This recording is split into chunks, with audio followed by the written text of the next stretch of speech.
Activities के प्रमुख हैं तथा ये beautiful minds for free children's education तथा SC/ST स्टूडेंट्स के लिए फ्री कोचिंग के लिए स्टूडेंट गाइडेंस सेंटर नाम से जो भी कार्यक्रम चलाए जा रहे हैं उसको सफलतापूर्वक संचालित कर रहे हैं। इसके अलावा सर आप IIT पटना द्वारा मैनेजमेंट के क्षेत्र में अनेक अंडर ग्रेजुएट प्रोग्राम्स हेतु करिकुलम एवं सिलेबस डेवलपमेंट के लिए जो समिति बनाई गई है उसके अध्यक्ष हैं। इसके अलावा सर आपने मिस्टर हुसैन कुमार के साथ मिलकर संयुक्त रूप से how to do due diligence of an NGO for CSR नाम से शीर्षक से आपने पुस्तक लिखी है। इसके अलावा आपने एक और पुस्तक corporate social responsibilities inclusive growth and development नाम से एक पुस्तक संपादित भी की है। इसके अलावा सर आप पटना विमेंस कॉलेज के मास कम्युनिकेशन डिपार्टमेंट के एडवाइजरी काउंसिल के भी सदस्य हैं। इसके साथ साथ सर कई जगह व्याख्यान हेतु आमंत्रित किए जा सके हैं और ऐसे कर्मयोगी और शिक्षाविद को सुनने के लिए हम सभी आतुर हैं। सर कृपया आप मंच पे आए और अपने उद्बोधन से हमें लाभान्वित करें। Thank you sir.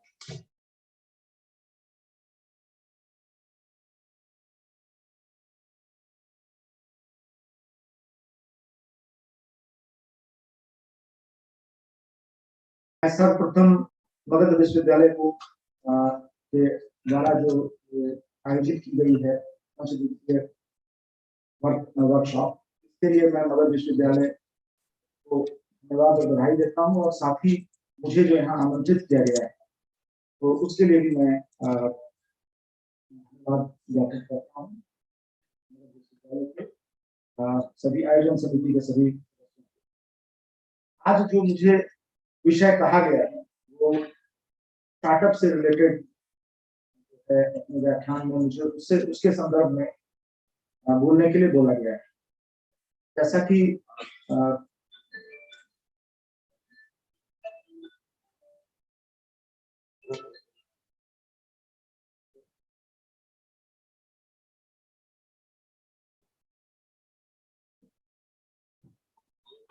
कि मेरे परिचय में मैडम ने बताया, मैं चंद्रगुप्त प्रबंध संस्थान में प्रशासनिक मुख्य प्रशासनिक पदाधिकारी के पद पे हूँ।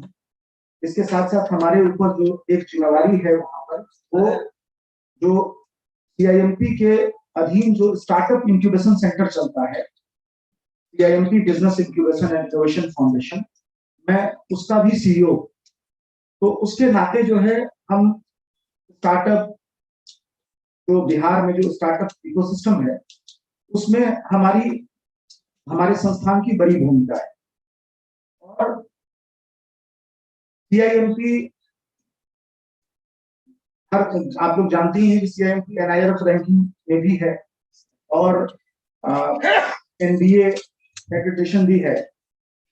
तो रैंकिंग्स में जो अलग अलग चीजों की बहुत भूमिका होती है, वेटेज होता है। आप लोग भी NAAC की रैंकिंग के लिए आप लोग भी जाएंगे तो उसमें आपको जानकारी होगी। तो अभी जो है मिनिस्ट्री ऑफ हायर एजुकेशन ने इनोवेशन में काफी जो है वेटेज दिया है। उस कारण मैं आज जो अपना व्याख्यान रखूंगा वो सीमित रखूंगा जो स्टार्टअप इनोवेशन और कॉलेज के अंदर इस कल्चर को प्रमोट करने के लिए क्या क्या करना चाहिए। सबसे पहले तो मैं ये स्टार्टअप, जैसा हम लोग सब लोग जानते हैं कि अभी पूरे विश्व में स्टार्टअप जो है इंडिया का जो स्टार्टअप इकोसिस्टम है वो पूरे विश्व में जो है वो काफी तेजी से बढ़ रहा है और भारत का स्थान इसमें अग्रणी है। सबसे पहले जैसा आप लोग सब लोग जानते हैं कि यहाँ पे सारे जो है प्राध्यापक और शोध करने वाले लोग हैं, इसीलिए स्टार्टअप के विषय में सब लोग जानते ही होंगे। तो सबसे पहले तो मैं ये बताऊं कि अभी भारत में स्टार्टअप इकोसिस्टम जो है वो इंडिया में बहुत फास्ट आगे बढ़ रहा है और उसी तरीके से बिहार भी इंडिया में स्टार्टअप इकोसिस्टम में काफी तेजी से आगे बढ़ रहा है। और इसको आगे बढ़ाने में जो केंद्र सरकार की और राज्य सरकार की दोनों की बहुत अच्छी भूमिका है, क्योंकि इन्होंने ऐसी पॉलिसी बनाई जिसके कारण कि स्टार्टअप जो है इकोसिस्टम यहाँ पे बहुत तेजी से बिल्ड हुआ। अब अगर आप मिनिस्ट्री ऑफ हायर एजुकेशन की ओर से देखें तो इन लोगों ने 2019 में जो है आर्या रैंकिंग इंस्टीट्यूट के अंदर या कॉलेज के अंदर, यूनिवर्सिटी के अंदर कैसे छात्रों के बीच एंटरप्रेन्योरशिप का जो है वो उसकी भावना बढ़े, लोग एंटरप्रेन्योरशिप की ओर जाएं, उस कल्चर को बढ़ाने के लिए 2019 से इन लोगों ने अलग अलग रैंकिंग्स जो है वो शुरू की, जिसमें कि एक जो है अटल रैंकिंग आर्या जिसको बोलते हैं, तो उसके अधीन जो है उसमें जो अभी आप लोग जब नैक में जाइएगा तो उसमें आपको ये सारे पैरामीटर्स मिले। जैसे अभी बिहार में आर्या रैंकिंग्स में बहुत कम कॉलेजेस जाते हैं, मेनली जो है आईटी आईएम्स, या हम लोग पिछले वर्ष से हम लोग गए हैं, लेकिन अभी उसका वेटेज जो है वो बहुत कर दिया गया है कि अगर आप मतलब आप अपने कॉलेज के अंदर, आप अपने इंस्टीट्यूशन के अंदर इनोवेशन और एंटरप्रेन्योरशिप को बढ़ाने के लिए क्या क्या पैरामीटर्स किए हैं, वो जो है आर्या रैंकिंग्स के इस पर देखा जाए। दूसरा एक जो है जो हम लोगों को करना चाहिए, और मैं आप लोगों को ये बोलूंगा, आप लोग जिस भी कॉलेज से हैं वहां जाके आईआईसी जो इंस्टीट्यूट इनोवेशन काउंसिल, ये हायर एजुकेशन के द्वारा इस्टेब्लिश किया गया है, और इसको सारे कॉलेजेस को जो है अपने यहाँ आईआईसी में वो इस्टेब्लिश करना है। बहुत ही आसान है। इसमें जो उसका एक पोर्टल होता है, उसमें जो है आपको एक किसी प्रोफेसर और एक कमिटी बना करके आईआईसी का गठन करना है, और उसका एक गाइडलाइंस होता है कि आपको इस तरीके से जो है ये कार्यक्रम करने हैं, उसका गाइडलाइंस के हिसाब से आपको करना है, और उसके हिसाब से आपको उसमें रैंकिंग्स में आपको वेटेज मिलता है। तो आईआईसी जो है वो भी आप लोग जितने भी जिस भी संस्थान से आए हैं, मेरा ये आप लोगों से निवेदन रहेगा कि आप लोग अपने अपने कॉलेजेस में आईआईसी को भी जो है इस्टेब्लिश करवाइए। और हम लोग जो है, क्योंकि हमारे यहाँ आईआईसी इस्टेब्लिश्ड है, तो हम लोगों को रेफर करने का मतलब हम रहता है कि जिस संस्थान में भी आईआईसी का है वो दूसरे कॉलेजेस में रेफर कर सकते हैं। तो हमें खुशी है कि पिछले बार जब हमारे यहाँ के कुलपति महोदय जब थे एन कॉलेज में, तो हम लोगों ने ही वहां इस्टेब्लिश करवाया। तो हम आप लोगों को भी जिनको भी मगध विश्वविद्यालय के अधीन, मैं आईपीएससी के कोऑर्डिनेटर को ये कहूंगा कि जिनको भी आईआईसी इस्टेब्लिश करने में हैंड होल्डिंग की जरूरत हो, तो हम अपने यहाँ एक बाकायदा एक आदमी को डेडिकेट कर देंगे जो हैंड होल्ड करके और आपके यहाँ इस्टेब्लिश करा। और मैं कह रहा हूं कि चूंकि मैं सिर्फ इनोवेशन से रिलेटेड बात और एंटरप्रेन्योरशिप से रिलेटेड बात को रख रहा हूं, इसीलिए मैं ये बताता हूं कि ये नैक में भी ये आपको एक पैरामीटर्स रहता है, तो ये आपको काम देगा। अब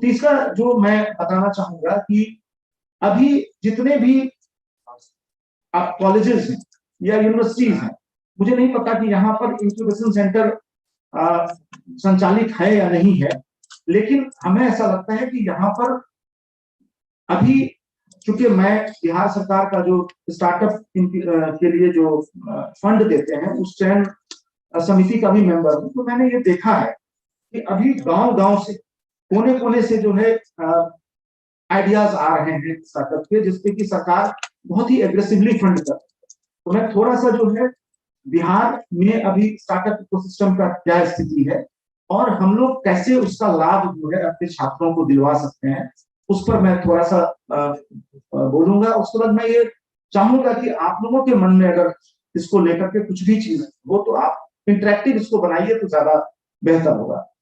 तो मैं बताऊं कि बिहार सरकार ने 2016 में स्टार्टअप के ऊपर एक पॉलिसी बनी और 2017 में बिहार गवर्नमेंट का पहला स्टार्टअप के लिए जो है उन्होंने पॉलिसी बनाई, जिसके तहत उन्होंने किसी भी जो स्टार्टअप करना चाह रहा है उसके लिए एक पोर्टल बनाया और उस पे कोई भी जाके आवेदन कर सकता है अगर उसके दिमाग में कुछ भी कोई भी आइडियाज आता है वो उसमें। और फिर इंडस्ट्री डिपार्टमेंट ने अलग अलग कॉलेजेस में इंक्यूबेशन सेंटर स्थापित किए, जिसमें कि पटना में करीब 18 इंक्यूबेशन सेंटर है। हमको लगता है यहाँ भी जरूर होगा, यहाँ बड़े कॉलेजेस में। और उसके बाद उनको जो है इंक्यूबेशन सेंटर के साथ टैग कर दिया गया और जिसका आइडियाज अच्छा इंक्यूबेशन सेंटर के द्वारा रिकमेंड किया गया उसको इंडस्ट्री डिपार्टमेंट की एक कमेटी ने बैठक करके और उसको 10 लाख रुपए की राशि जो है 10 साल के लिए इंटरेस्ट फ्री दिया। तो ये 5 साल के लिए था, जो 2017 से 2022 से पहला जो हमारे स्टार्टअप की पॉलिसी थी वो खत्म हुई। फिर 2022 में सरकार ने दूसरा जो है पॉलिसी स्टार्टअप के लिए लाया। उस पॉलिसी में जो पिछले बार में कमियां उसको और बेहतर करते हुए इन्होंने जो भी स्टार्टअप में किसी के पास भी अगर कोई भी आइडियाज वो स्टार्टअप बिहार के साइट पे जाके ऑनलाइन, ये मैं आप लोग भी ध्यान रखिएगा क्योंकि आप अपने छात्रों को बता सकते हैं जिनके अंदर भी एंटरप्रेन्योरशिप का थोड़ा भी अगर उसकी इच्छा है, वो अगर उस ओर जाना चाहता है तो स्टार्टअप बिहार के साइट पर वो जाकर के और वो उसमें ऑनलाइन अप्लाई कर सकता है। अपना नाम पता देने के बाद उसमें 2-4 लाइन में एक छोटा सा डिस्क्रिप्शन देना है कि उसके आइडियाज क्या है और उसके आधार पे इंडस्ट्री डिपार्टमेंट उसको स्क्रीनिंग करता है और फिर एक छोटा जो है एक बहुत टफ नहीं, बहुत मतलब साधारण एग्जाम लेता है जो भी उसने अप्लाई किए हैं और उसके आधार पे जो है जिसको सेलेक्ट करते हैं उसको एक इंडस्ट्री डिपार्टमेंट के अधीन 3 लोगों की कमेटी होती है जिसमें जो एक इंडस्ट्री डिपार्टमेंट के अधिकारी होते हैं और वो जो है वो एजुकेशनल इंस्टीट्यूशन से हमारे यहाँ जैसे संस्थानों से कोई ना कोई होते हैं, की कमेटी होती है और उसके बाद उनके मतलब उनके आइडियाज को सुनते हैं और 10 लाख रुपए का उनको जो है दिया जाता है। अगर उनका बहुत इनिशियल स्टेज में है, अगर आइडिया स्टेज में, तो उनको 2 किस्त में दिया जाता है। पहले 4 लाख रुपए की राशि दी जाती है और जब वो 4 लाख रुपए की राशि को वो खर्च कर देते हैं, उनके यूटिलाइजेशन देने पर उनको 6 लाख की द्वितीय राशि दी जाती है। तो ये जो अभी जो इंडस्ट्री डिपार्टमेंट है बिहार सरकार का, वो बहुत ही बेहतरीन काम कर रही है और बहुत ही फास्ट है। ये मतलब 1.5 महीने के अंदर, आज अगर आप अप्लाई कर रहे हैं तो 1.5 महीने के अंदर उनको फंड दे दिया जाता है और न सिर्फ 10 लाख रुपए का जो फंड है वो 10 साल के लिए इंटरेस्ट फ्री होता है। उसके साथ ही साथ सरकार ने और भी बहुत तरह की जो है स्टार्टअप को मदद करने के लिए बहुत सारी योजनाएं बनाई, जिसमें से अब एक समस्या होती थी कि स्टार्टअप जो है वो तो छोटे बिजनेस हैं, उनको ऑफिस की समस्या होती थी। तो बिहार सरकार ने मौर्य लोक परिसर में 100 तकरीबन 200 सीटिंग कैपेसिटी का स्टार्टअप के लोगों स्टार्टअप को जो बिहार सरकार से जिनको फंड मिल चुका है उसको मात्र 1500 रुपए महीने में वर्ल्ड क्लास सुविधा के साथ वहां पर बी हब के नाम से स्थापना किया, जिसका अभी 1 महीना पहले माननीय मुख्यमंत्री जी ने उद्घाटन किया था। फॉर्चुनेटली बी हब की जिम्मेवारी जो है वो चंद्रगुप्त प्रबंध संस्थान के पास ही है और उसने न सिर्फ वहां पर 1500 रुपए में एक बहुत ही बेहतरीन ऑफिस की सुविधा है, फ्री वाईफाई है, फ्री सारा चीज है और साथ ही वहां पर हम लोग स्टार्टअप को स्केल करने के लिए, क्योंकि स्टार्टअप में सबसे ज्यादा जो दिक्कत होती है, एक तो सबसे ज्यादा जो स्टार्टअप को जरूरत होती है वो मेंटरशिप।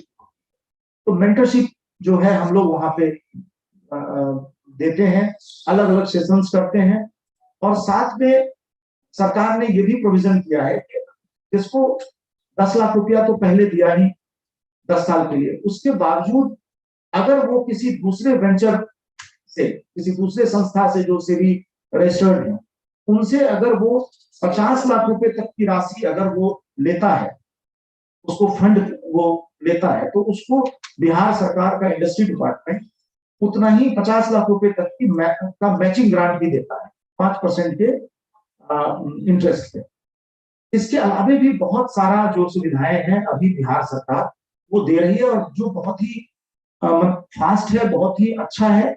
इसका लाभ हम लोग अपने छात्रों को दे सकते हैं। इसके लिए आपको जरूरी ये है, ये मैं इसलिए आप लोगों को बता रहा हूं कि आपको अपने यहाँ जो है इंटरप्रेन्योरशिप और इनोवेशन का एक कल्चर डेवलप करना पड़ता है। कल्चर डेवलप करने पर ही जो, जैसे आप आईआईसी सेल अपना बनाइएगा, उसके तहत जो है आपको एक स्टूडेंट के बीच एक आईआईसी की कमेटी बनानी पड़ेगी। उसके बाद अलग अलग इनोवेशन इंटरप्रेन्योरशिप से रिलेटेड जो है अलग अलग कार्यक्रम कराने होते हैं, और उसमें जो है आपके आपके जो स्टूडेंट की जो कमेटी उसमें रहती है, उसके साथ आप बात करके, और जो जिनका भी इंटरप्रेन्योरशिप में इंटरेस्ट है उनको बिहार सरकार का जो स्टार्टअप की जो लाभ है, स्टार्टअप पॉलिसी का जो लाभ है, उसको वो दिलाना चाहिए। और आज के डेट में मैं आपको बता दूं कि सिर्फ सीआईएमपी में हम लोग 2017 से यूनिवर्सिटी सेंटर चला रहे हैं। हमारे यहाँ तकरीबन 100 से ज्यादा जो है इंक्यूबेटीज हैं हमारे, और इससे बहुत सारे ऐसे हैं जो बहुत सफल हैं, जो 2019 से शुरू किए हैं और उनका जो है वैल्यूएशन 250-300 करोड़ तक पहुंच चुका है। ऐसे बहुत सारे हैं, आप देखिएगा, गूगल कीजिएगा, एक हनुमान करके है एम्बुलेंस वाले, उनका जो है काफी अच्छा जा रहा है। एक रेल रेस्टोरेंट करके है, उसका 8000 थाली पर डे उसका जो है मतलब वो उसका सप्लाई होता है। तो इस तरह के बहुत सारे, मैं आपको बता दूं कि ये सारा चीज न सिर्फ स्टूडेंट के हक में है, बल्कि इंस्टीट्यूशन के भी के लिए भी उतना ही जरूरी, क्योंकि मुझे मतलब पूरा यकीन है, जिस तरह से अभी नैक को लेकर के जितना यूनिवर्सिटीज और मतलब चिंतित है, या शिक्षा विभाग चिंतित है कि हमारे सारे कॉलेजेस या यूनिवर्सिटी जो है नैक के इसमें जो है पार्टिसिपेट करें, सीआईएमपी भी इसमें अपनी भूमिका निभा रहा है। हमारे कॉलेज में जो है नैक को लेकर के 2 बड़े कार्यक्रम हुए थे। हमें पूरा यकीन है आपके यहाँ से भी, आपकी यूनिवर्सिटी से भी बहुत सारे लोग गए होंगे। तो इन सब के लिए, ये तो मैं सिर्फ एक पैरामीटर, चूंकि मैं अपने को सीमित रख रहा हूँ इनोवेशन पे, इंटरप्रेन्योरशिप पे, लेकिन इस तरह के अलग अलग जो है कई चीजें हैं जो कि आपको नैक में जो है वो आगे बढ़ा सकता है। तो मैं तो सिर्फ अभी स्टार्टअप को लेकर भी बता रहा हूँ। मैं आपको मतलब जो अच्छे कॉलेजेस, आप मैनेजमेंट कॉलेजेस हैं, आईएम्स हैं या आईआईटीज हैं, वहां पर तो एनआईएसपी पॉलिसी लागू है। एनआईएसपी पॉलिसी जो है वो भी भारत सरकार की गाइडलाइन के हिसाब से ही जितने भी आईएम्स हैं हम लोग के यहाँ भी है। एनआईएसपी पॉलिसी हम लोगों ने लागू की है, जिसमें कि वो हम लोग मैंडेटेड है कि अपने कुल बजट का मिनिमम 1% जो है हमें इनोवेशन पे खर्च करना, और उस जहां अगर हम एनआईएसपी पॉलिसी लागू किए हैं उसका भी हमें जो है वेटेज मिलता है। और एनआईएसपी पॉलिसी के तहत अच्छे यूनिवर्सिटी और अच्छे कॉलेजेस ये लागू करते हैं। आने वाले समय में मुझे पता है कि आपको भी जैसे जैसे इसमें रैंकिंग्स में जाइएगा तो आपको भी ये करना पड़ेगा। एनआईएसपी पॉलिसी के तहत आप समझ लीजिए कि हमें स्टूडेंट लेड स्टार्टअप खड़े करने, जो आपके यहाँ जो स्टूडेंट, जैसे आईआईसी का आप गठन कीजिएगा या आपके यहाँ इंक्यूबेशन सेंटर होगा, तो आपको अपने स्टूडेंट से भी जो है स्टार्टअप खड़े करवाने हैं, जिसमें कि आपके जो प्रोफेसर हैं वो उसमें मेंटर रहेंगे, या अलग अलग मेंटर्स को आप लोग जोड़िएगा। और यही नहीं, हमारे जितने भी फैकल्टीज हैं, हम लोगों ने अपने फैकल्टीज को भी जो है फैकल्टी लेड स्टार्टअप करने के लिए ओपन कर रखा है। वो किसी भी स्टार्टअप में वो मेंटर हो सकते हैं, किसी भी, इवन वो स्टार्टअप के बोर्ड में जा सकते हैं, इवन वो अपना स्टार्टअप जो है शुरू कर सकते हैं। ये सारे जो अच्छे मैनेजमेंट कॉलेज या अब जो भी रैंकिंग्स वाले इसमें हैं वो सब कर रहे हैं। हमें लगता है कि अभी जो ये भारत में जो स्टार्टअप और इनोवेशन का जो एक माहौल है, और बिहार में भी उतना ही सहज जो है अभी वातावरण बना है, इसका लाभ हम लोगों को जो है हमारे इंस्टीट्यूशन को भी मिलना चाहिए, और साथ ही वो हमारे जितने बच्चे हैं जिनके अंदर की एंटरप्रेन्योरशिप की भावना है, उसको भी इसका लाभ मिलना चाहिए। और मैं आपको बता रहा हूँ कि आपके यहाँ जो भी अच्छे कॉलेजेस हैं, जिनके पास की संसाधन है या जो अच्छा कर रहे हैं, उनको अपने यहाँ इंक्यूबेशन सेंटर की भी स्थापना करनी चाहिए। मैं आपको बता दूं कि इंक्यूबेशन सेंटर के लिए पैसे की कमी आपको नहीं होगी। अभी आपको मैं बता रहा हूं कि बहुत सारे ऐसे हैं, जैसे अटल इंक्यूबेशन सेंटर मिलता है, उसके लिए भारत सरकार जो है वो 10 करोड़ का जो है वो सहायता देता है, सहायता प्रदान करता है। आप एमएसएमई का होस्ट इंस्टीट्यूशन ले सकते हैं, बहुत तरह के जो है स्कीम्स हैं, स्टार्टअप इंडिया का स्कीम है। सिर्फ जरूरत यह है कि आप इस ओर जो है इंक्यूबेशन, इनोवेशन, स्टार्टअप, एंटरप्रेन्योरशिप, इस ओर जो है आप सिर्फ ध्यान देना शुरू कीजिए। आप अपने कॉलेजेस में एक सेल बनाइए, आईआईसी के सेल का गठन कीजिए। सीआईएमपी आपको अगर कहिएगा तो हम एक डेडिकेटेड वहां पे हमारा एक आदमी रहेगा जो आप लोगों को हैंड होल्ड करके जो है आईआईसी का जो भी कॉलेज इसमें अपना आईआईसी गठन करना चाहेगा, हम लोग उसको हैंड होल्ड करके हमारे लोग वहां से उनको मदद करके उनको उनके यहाँ गठन करा देंगे। और जहां भी जिस तरह का भी अगर कोई मार्गदर्शन का जरूरत पड़े तो सीआईएमपी जो है इसमें मदद करने के लिए तैयार है। बस मुझे मेरा आप लोगों से यही कहना है कि अभी के इस पॉजिटिव माहौल का जो है आप कॉलेज में भी लाभ उठाइए, और जितने छात्र हैं उनको भी जो है इसका लाभ उठाने में मदद कीजिए। मैं सिलेक्शन कमेटी में रहता हूं, मैंने देखा है कि बिल्कुल जो एकदम गांव का स्टूडेंट है, गांव का कोई बच्चा है, और उसके मन में कोई आइडिया आया, भले वो टीवी देख के आया हो या किसी चीज को, और उसने कहीं से जान करके और भर दिया, और वो आ करके और इतने अच्छे तरीके से वो अपने बात को अपनी भाषा में समझाने की कोशिश किया है, और हम लोगों ने उनको फंड भी दिया है, और उसमें से बहुत सारे जो है वो बहुत अच्छा कर रहे हैं। तो मैं यही कहूंगा कि अभी एक माहौल है जिसके अंदर आप जो है हर चीज का फेज आता है, अभी स्टार्टअप का फेज है, और स्टार्टअप में बहुत अच्छा जो है हमारे बिहार के लोग और हमारे जो भारतीय हैं वो कर रहे हैं। आप देख लीजिए, आपको मैं बता रहा हूँ, हम लोग बिहार में अपने कॉलेज में स्टार्टअप फील्ड के जो सफल लोगों को बुलाते हैं। एक रेजर पे एक कंपनी है, शायद आप लोग बहुत सुने होइएगा, और फिनटेक है। रेजर पे का जो फाउंडर है वो अपने बिहार का है, अपने एक देहात स्टार्टअप है जो यहीं से काम करता है, वो भी जो है यूनिकॉर्न के रेस में है। मतलब आप समझिए कि 8,000 करोड़ के वैल्यूएशन में पहुंच जाता। आप सोचिए कि कितना उससे रोजगार सृजन होता होगा, और कितना वो नए तरीके से जो है वो स्टार्टअप हम लोगों के अभी ग्रोथ में, जो हमारे इकोनॉमी के ग्रोथ में बहुत बहुत अच्छा जो है वो अपना योगदान कर रहा है। तो इन सब के साथ जो है मैं थोड़ा जो है अपने यहाँ के इंक्यूबेशन सेंटर के विषय में भी बता दूं। वो इसलिए बताना चाहूंगा कि आप लोगों में से कोई भी अगर अपने संस्थान में भी अगर इंक्यूबेशन सेंटर बनाना चाहें तो आप बना सकते हैं। तो हमारे यहाँ का, मैं पहले सीआईएमपी के विषय में 2 मिनट में बता दूं कि सीआईएमपी की स्थापना 2008 में हुई थी, जिस समय की उस समय माननीय मुख्यमंत्री जी चाह रहे थे कि यहाँ पर आईएम की स्थापना हो, लेकिन किसी कारण वो नहीं कर ला पाए आईएम को। तो 2008 में उन्होंने अपनी अध्यक्षता में ही एक ऑटोनोमस संस्थान के रूप में सीआईएमपी की स्थापना की, और जो देश के टॉप मैनेजमेंट के जो माने हुए विशेषज्ञ थे उनको फिरमा के फर्स्ट सेक्रेटरी उसमें हुआ करते थे डॉक्टर वी मुकुंदास, उनको उसकी जिम्मेवारी दी, और फिर उस समय से सीआईएमपी का स्थापना हुआ और तब से आज तक CIMT जो है वो जो मैनेजमेंट के क्षेत्र में काफी देश में अपना नाम रखता है।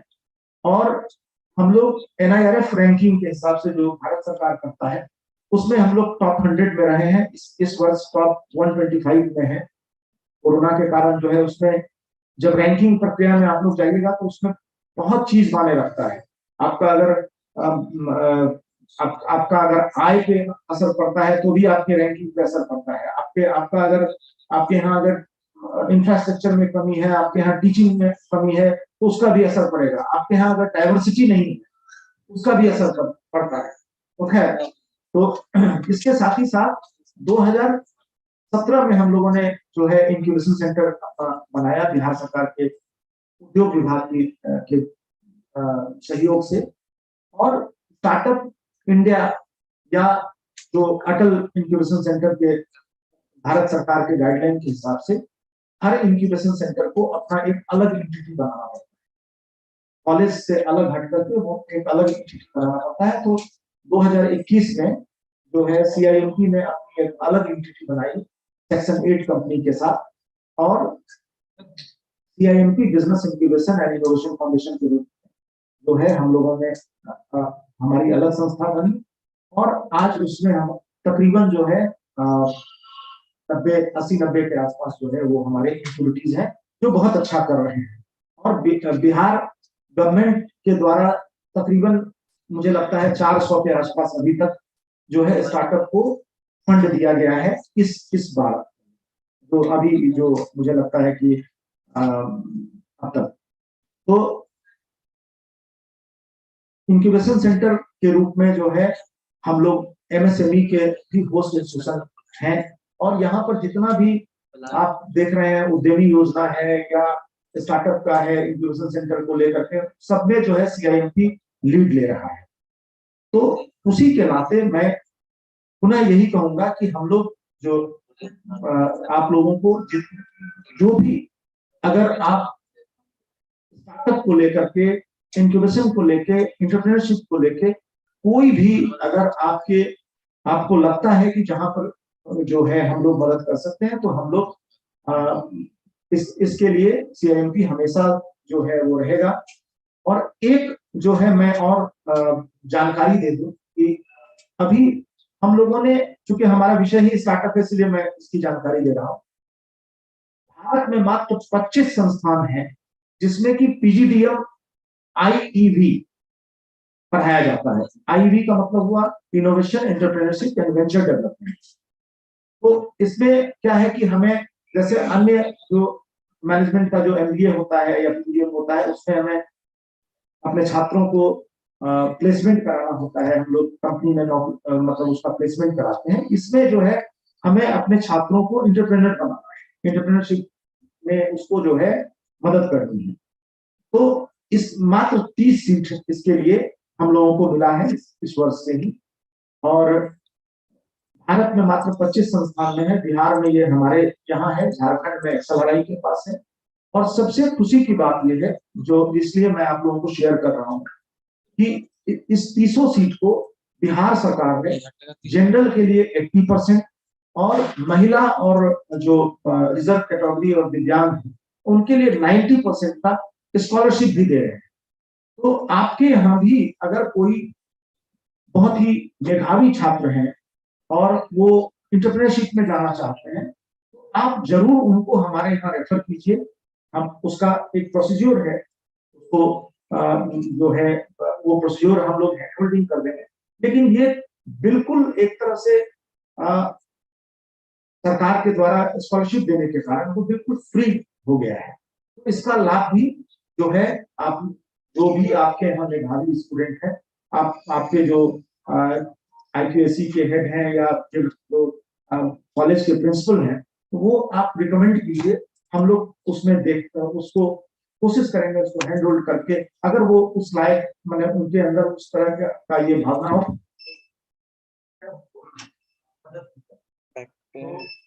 मेरी ओर से जो कहना था वो मैंने कहा है। आप लोग और करना चाहते हैं तो आप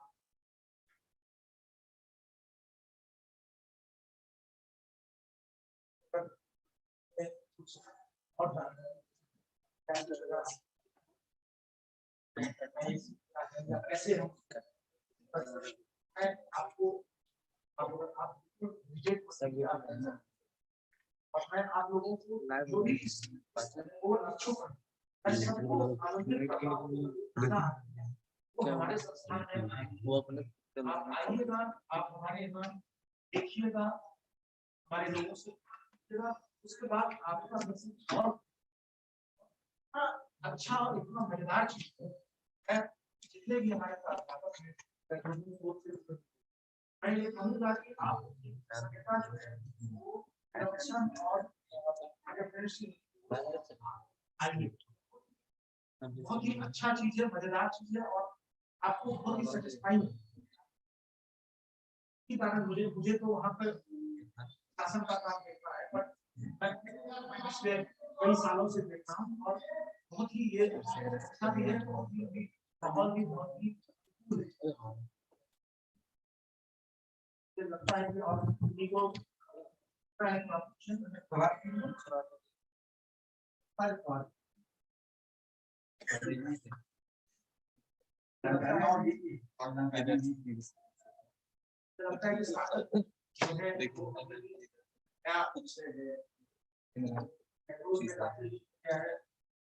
बिहार में भी पटना में काफी जो है जो है मतलब पटना के जमीन से जो है अभी भी नया है, लगता है इसके नहीं आ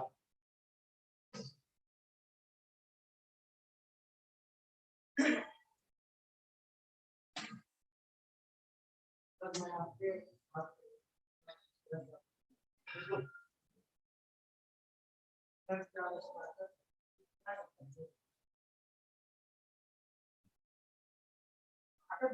पहले से अगर आप अगर देखिए तो पहले स्टार्टअप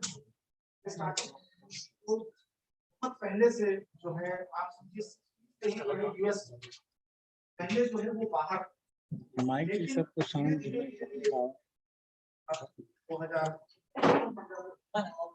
अपने इंडिया में स्टार्टअप का कल्चर 2014 के बाद 15 के बाद वो धीरे-धीरे बहुत पीक पे अगर आप देखिए तो अपने जो इंडियन स्टार्टअप हैं जैसे कि आपको ओला है, आपको फ्लिपकार्ट है, आपको बायूज है, तरीके के जो है ये सब काफी सफल काफी ये आगे तब पहले बाहर में पहले सबसे पहले था, उसके बाद यूके में या उसके बाद अन्य जो विकसित प्रदेश थे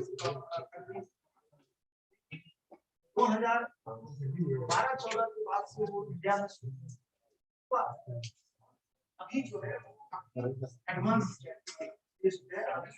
अगर विश्व में देखिए तो भारत जो है सबसे ज्यादा सबसे ज्यादा अगर गति में बढ़ रहा है वो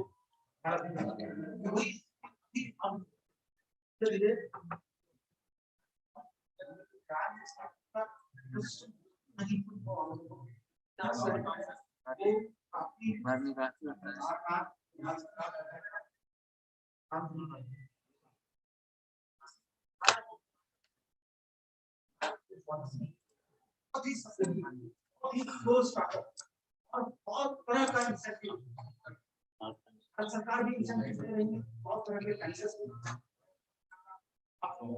फंडिंग का इंसेंटिव है, और आप इसमें पिछलेगा सरकार जो है और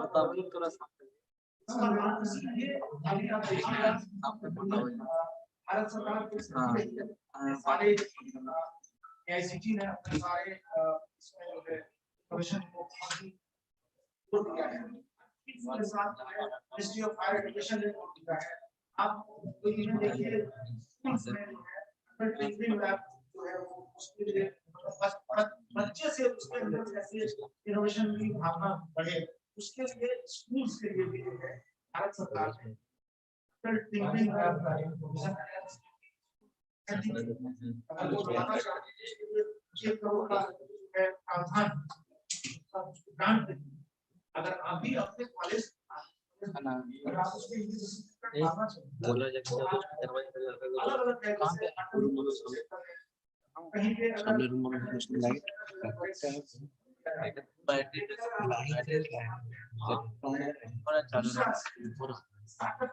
इंडिया का स्कीम है। आप स्टार्टअप बिहार जो है बिहार सरकार का वो अब जेसी दास सर को जोड़ लीजिएगा, उनका शुरू करा ज्योति ज्योति तो जुड़े अभी स्टार्टअप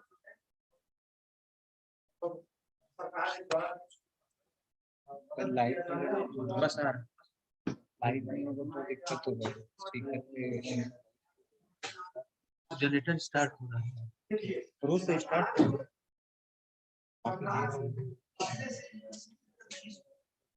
सरकार किसी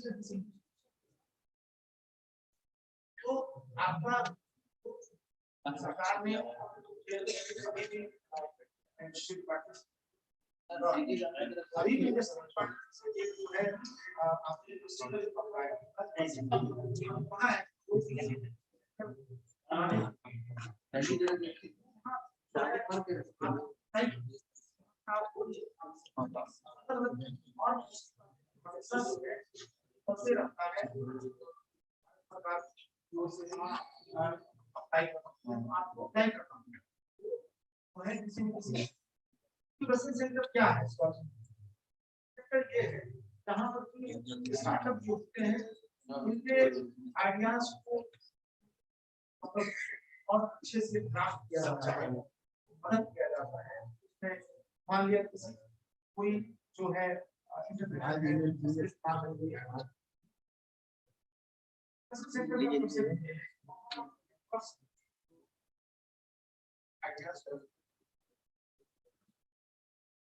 फिर उसके बाद उस स्टार्टअप को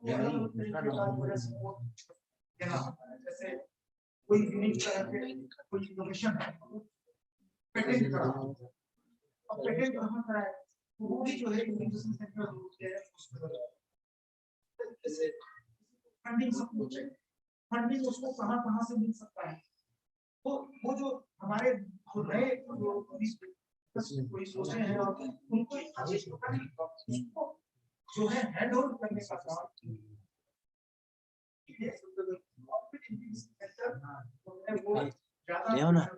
टाइम लग रहा था सामने रूम में या नहीं उस तरीके का अगर कोई बुक है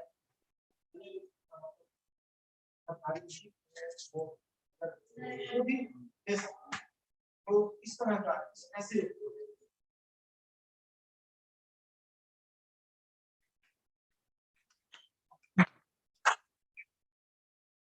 कोई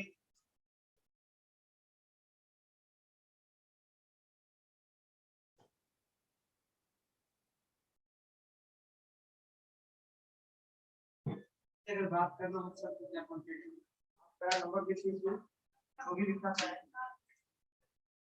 933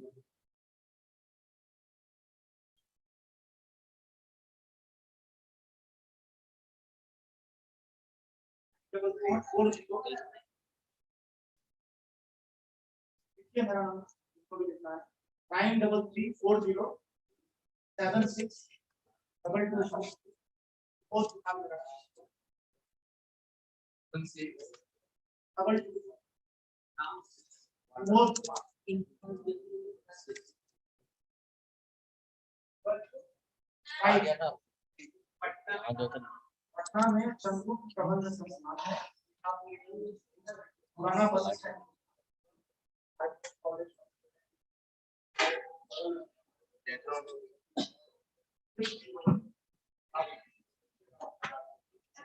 मेरा भी एक सही है, ये मांग है कि हमारे विश्वविद्यालय में प्रबंधन संस्थान भी है और कॉमर्स है जी, हमारे सारे कॉलेज में कॉमर्स की पढ़ाई लगभग होती है जी, तो आप हमारे विश्वविद्यालय या हमारे कॉलेजेस जहाँ भी अपना इंक्यूबेशन सेंटर आप एस्टैब्लिश करना चाहते हैं, यही मांग है कि हमारे यहाँ जितनी जल्दी हो सके। मैं आपके आने से पहले ये मैं बोल चुका हूँ और मैं अभी बता रहा हूँ कि जहां भी मतलब देखिए हमारा जो है अभी सरकार का भी ऐसा स्कीम आ रहा है कि वो हब एंड स्पोक मॉडल पे जो है इंक्यूबेशन सेंटर वो चाह रही है। तो हम आपके जितने भी, पहले तो मैंने अभी आप थे नहीं, मैंने बोला भी, आपके जितने भी कॉलेजेस हैं उनको आप आईआईसी वहां स्टैब्लिश कराइए, और हम सीआईएमपी में एक व्यक्ति जो है नामित कर देंगे, जो आपके जो भी कॉलेजेस में है वो हैंड होल्ड करके सबको आईआईसी,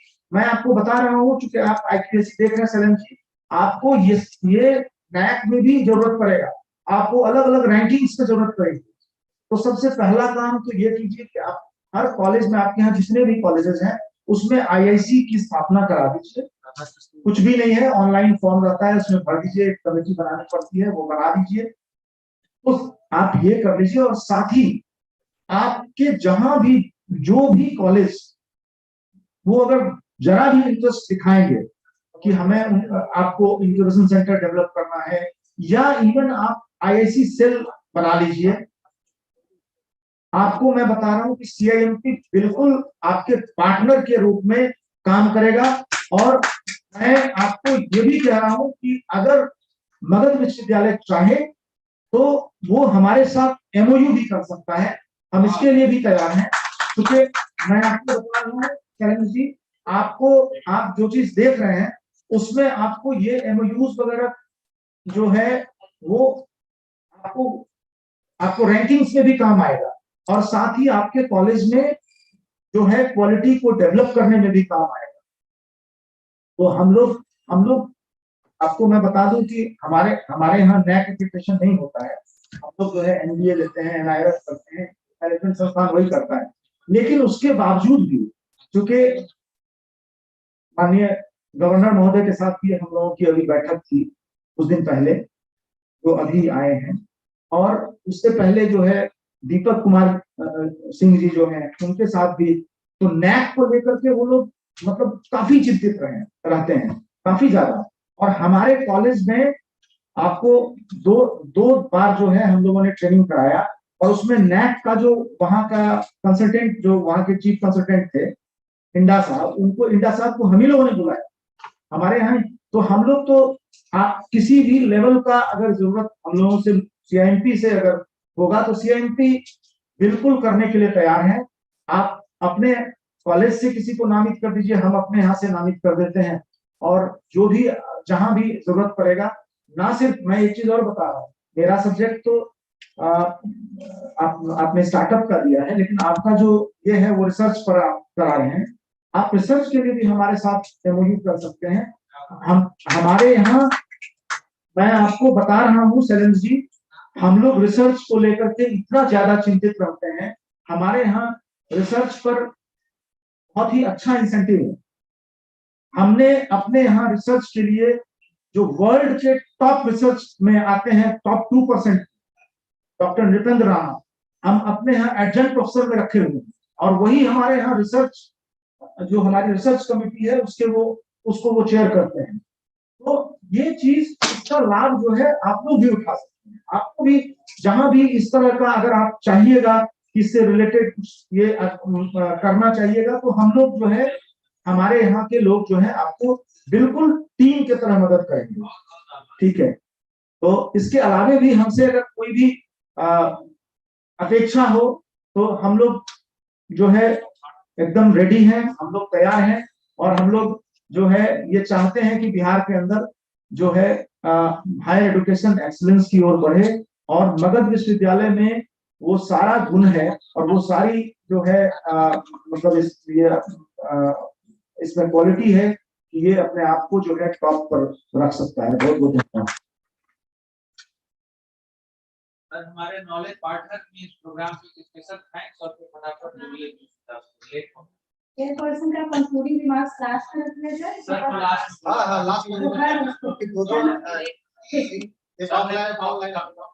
हो गया, ऑनलाइन तो जल्दी से इस सर आपका बहुत बहुत धन्यवाद है।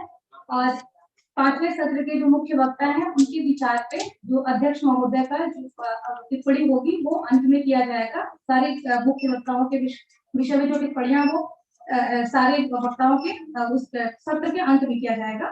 इसके साथ 5वां सत्र समाप्त होता है। इस द्विदिवसीय पंच दिवसीय कार्यशाला के द्वितीय दिवस का 5वां सत्र समाप्त होता है और इस 5वें सत्र के सफल समापन में सभी लोगों के सहयोग के लिए मैं धन्यवाद करती हूँ सबका। इसके साथ मैं छठे सत्र का प्रारंभ करना चाहती हूँ और छठे सत्र में मुख्य वक्ता हैं डॉक्टर ज्योति रंजन दास सर, जो कि ज्योति रंजन दास सर हमारे समक्ष भौतिक रूप से उपस्थित नहीं है बल्कि वह ऑनलाइन माध्यम से कार्यक्रम में जुड़ेंगे। ज्योति रंजन दास सर के बारे में मैं संक्षिप्त परिचय देना चाहूंगी। सर एक बहुमुखी प्रतिभा संपन्न व्यक्तित्व है, जैसा कि उनकी डिग्री से परिलक्षित होता है। सर ने PhD अन्नामलाई यूनिवर्सिटी तमिलनाडु से प्राप्त की है। इसके अलावा उन्होंने MBA LLB PhD की उपाधि उत्कल यूनिवर्सिटी भुवनेश्वर में किया है। इसके साथ साथ सर का 8 से अधिक वर्ष का शैक्षणिक अनुभव रहा है। वर्तमान में सर मार्केटिंग मैनेजमेंट के क्षेत्र में institute of business and computer studies faculty of management science, जो कि शिक्षा और अनुसंधान यूनिवर्सिटी से एफिलिएटेड है, में असिस्टेंट प्रोफेसर के पद पर कार्यरत है और सर को कई सारे शैक्षणिक और प्रशासनिक पदों पर कार्य करने का अनुभव प्राप्त है। सर का एक बृहद अनुभव है प्रशासनिक और शैक्षणिक क्षेत्र में।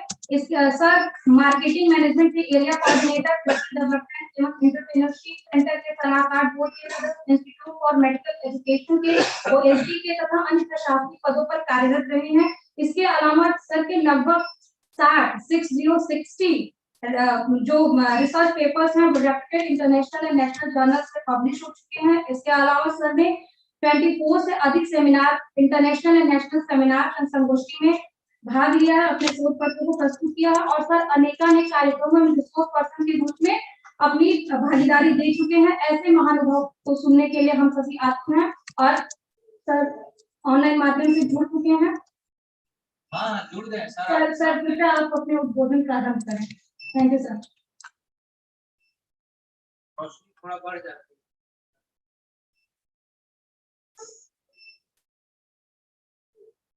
ज्योति सर, आपका वीडियो बहुत ही डार्क आ रहा है, क्या आप कोई लाइट सीक्वेंस डाल सकते हैं?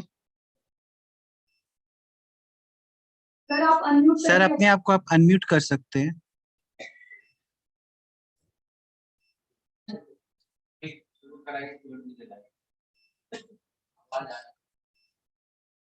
So now you are the host, you can share your screen. Thank you. May I start? जी sir. Okay.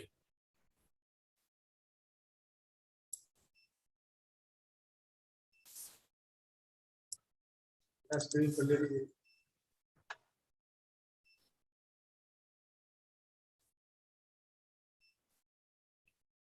Good afternoon, everyone.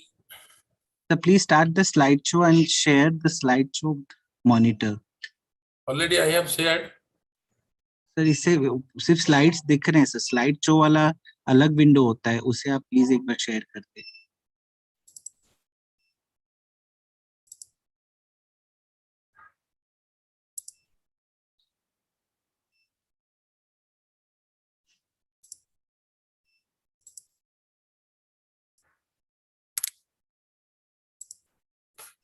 One second.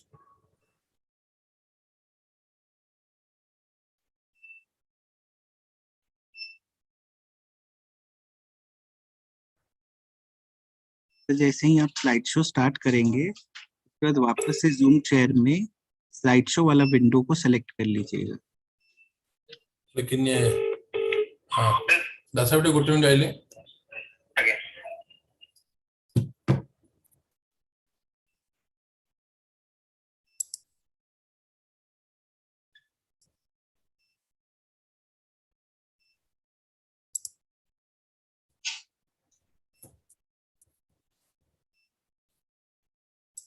ये अभी हुआ ना? नो सर, आपका सिर्फ स्लाइड दिख रहा है, मूविंग नहीं हो रहा है। स्लाइड शो जब आप करेंगे। अच्छा हाँ जी सर, अभी हुआ? Yes sir, you can continue. Okay. Good afternoon, everybody. The guest for this 5 days conference on research particularly on ethics of research in science and technology. As I have been given the topic, which is of higher interest to me, I have prepared some slides to show regarding the basic requirement of ethics, the elegance, the rationality, and also the cause behind it, and why ethics so after a long time as a very sensitive consideration to protect the research across the globe. And certainly I need to make a correction here. Madam probably said that I'm working as associate professor. Now I am working here as a professor for last 5 years. I'm not saying for myself, I'm just making a correction for the one and all present here. You see, research ethics, the history of research ethics overview, it is 100 years ago, no regulation, no consumer regulation, no research ethics committees. 20th century is all about many medicine and vaccines development. However, many studies were made on marginal groups such as prisoners and children. Test subjects were involved without being informed. As a consequence of those unethical clinical studies, we have nowadays well-defined rules and regulations for the conduct of ethical human experimental studies. Ethics committee approval and informed consent, etc. These are the age of requirement. Importance of ethics in research. To promote the aims of research, aims and objectives such as knowledge, truth, and avoidance of error. To promote the values that are essential to collaborative work such as trust, accountability, mutual respect, and fairness. The third one, they must be accountable to the public. Make sure that researchers who are funded by public money, I mean the local government or the central government, can be held accountable to the public. It is quite natural to see. To build public support for research, people are more likely to fund a research project if they can trust the quality and integrity of research, which are two vital points. Key ethical principles for research with humans. Respect for persons. All people should be respected and ask for their informed consent before taking part in research. Concern for welfare. Taking part in a research study should involve as little risk and as much benefit to the participants as possible.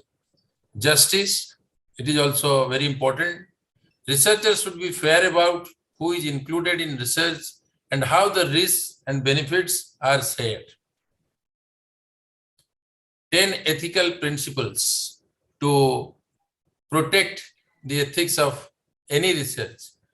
Duty to society, beneficence, beneficiary to the society, conflict of interest, informed consent, integrity, non-discrimination, whether it is senior, junior, or gender, non-exploitation, we should not exploit the subordinates or somebody working under us or for the mere benefit of individuals. Privacy and confidentiality are two vital points in any kind of research, whether it is scientific research or management research or social science.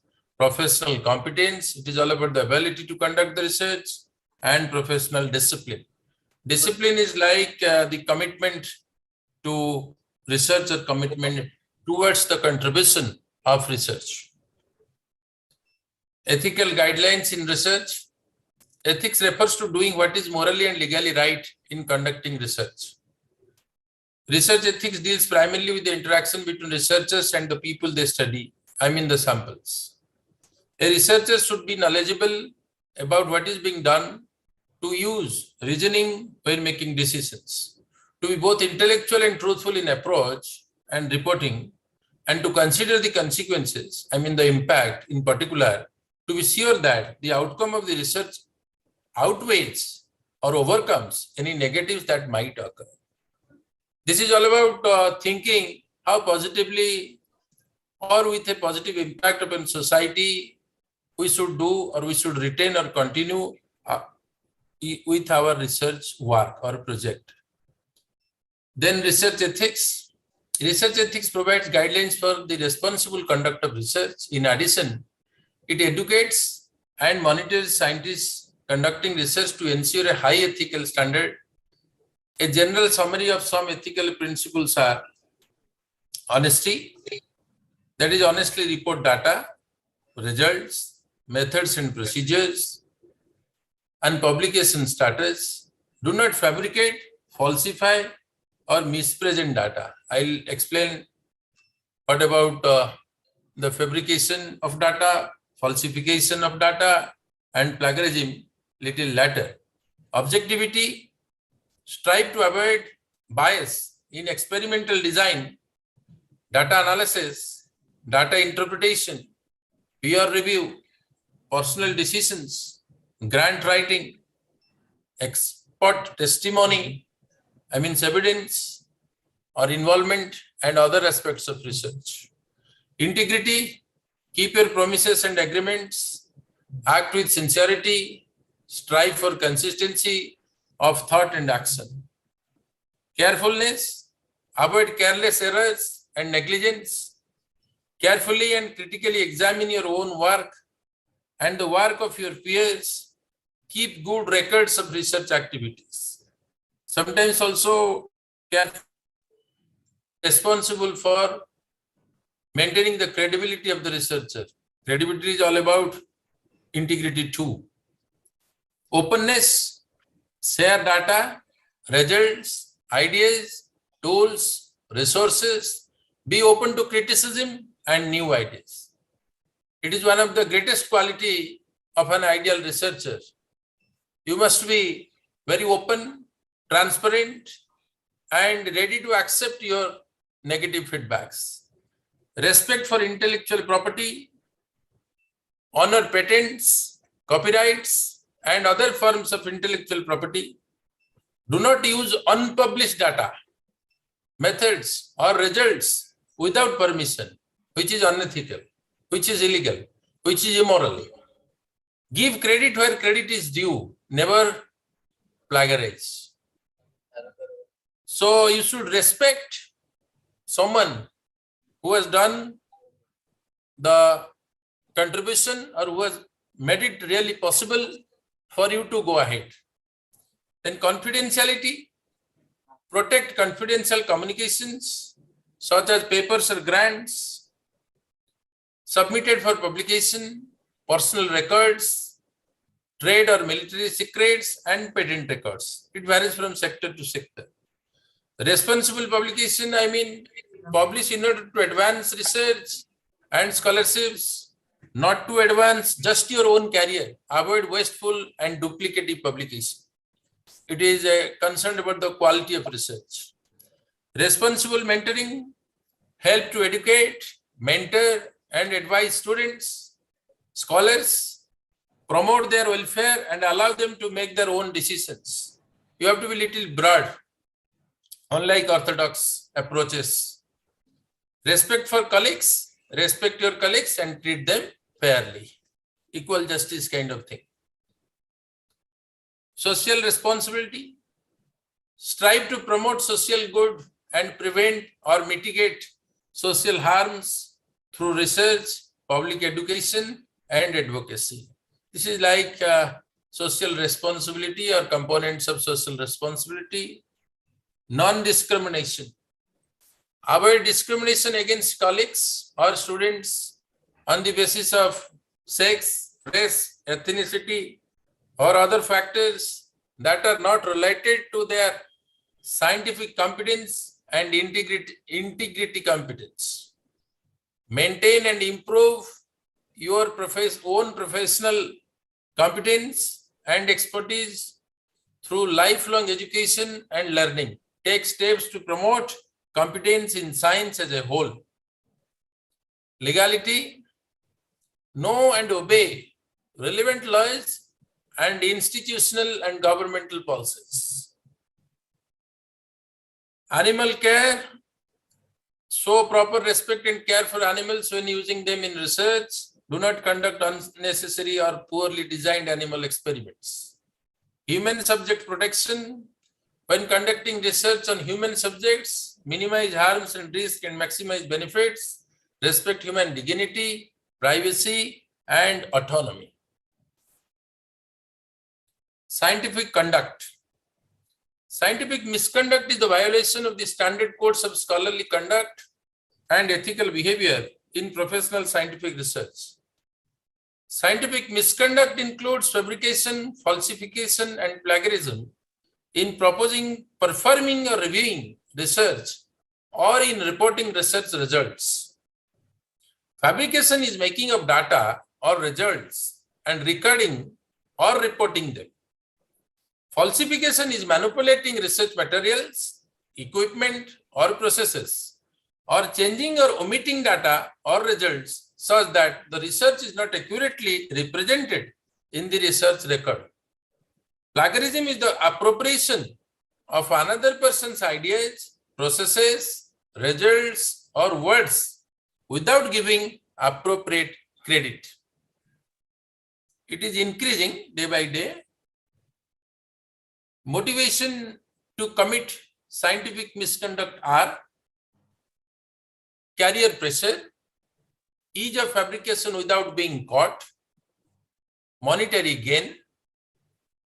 Darcy case of fabrication. John R. Darcy was a young clinical investigator in cardiology at the Brigham and Women's Hospital, a teaching affiliate of Harvard University, who published many research studies and included faculty members as authors in the work, although they had minimal or no direct involvement in the papers that bore their names.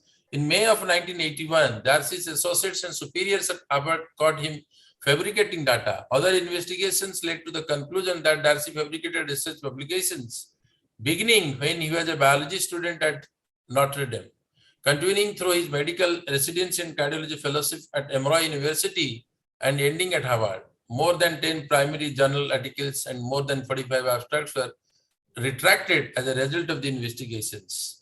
The Darcy's case highlighted the problem of using so-called gift authors on papers. Gift authors have little or no contact with the person giving them the authorship, but the presence of the prestigious names may influence an editor to consider a paper for publication. This is an evidence why it is so important to adopt ethics in any kind of research. Who might commit misconduct? Authors and researchers. Types of misconduct authors and researchers might commit include unethical research, fabrication, falsification, including image manipulation, plagiarism, selective reporting, redundant publication, inappropriate authorship, gift and ghost authorship, undeclared conflicts of interest. Editors. Types of misconduct editors might commit include bias in selection, preferential treatment for friends and colleagues, breaching confidentiality, intentional delays for rivals. Reviewers. Types of misconduct reviewers commit might include plagiarism, either of ideas or text or data, undeclared conflicts of interest, breaching confidentiality, and intentional delays. These two are common in editors and reviewers case. This breaching confidentiality and intentional delays. There is a concept COPE, Committee on Publication Ethics, promoting integrity in scholarly research and its publication. Purpose is to educate and advance knowledge in methods of safeguarding the integrity of the scholarly record. Vision is to create a future in which ethical practice in scholarship is the cultural norm. Some other types of research misconducts are ghostwriting. Someone other than the named authors makes a major contribution to mass contributions from authors with a conflict of interest. Another misconduct is becoming a co-author of an article without having any significant contributions to the research. Normally, this is done by senior researchers who muscle their way onto the papers of inexperienced junior researchers, as well as others who are in an effort to guarantee publication. Scientific misconduct can also occur during the peer review process by a reviewer or editor with a conflict of interest. Reviewer may force the author to cite certain articles, potentially his own, to inflate the citation impact of his or her work and their reputation in the scientific community. Excessive self-citation is another type of research misconduct. This is like artificially done. What is predatory publishing? Predatory publishers run online journals that will accept almost any paper submitted. Many also run conferences. They offer little in terms of copy editing or peer review. Journal websites may include false information about impact factors, editorial board members, and other affiliations. The line between predatory and low quality is often blurry. It's very difficult to define. Features of predatory journals: insufficient contact information, broad area of subject to attract more articles, Journal of Social Sciences. Journals treat 2 or more fields of study together. For example, International Journal of Business, Humanities and Technology. Sky-high claims like leading publisher, fake or similar ISSN, and absence of article, date of insertion, etc. Reasons behind the growth of predatory journals: the introduction of academic performance indicator by the UGC, the focus on quantity over quality, lack of publishing avenues, absence of higher education institutions in scholarly publishing industry, lack of national machinery to monitor scholarly publishing industry. Then these are some glimpses. Beware of predatory journals. It is the publisher listed in any blacklist.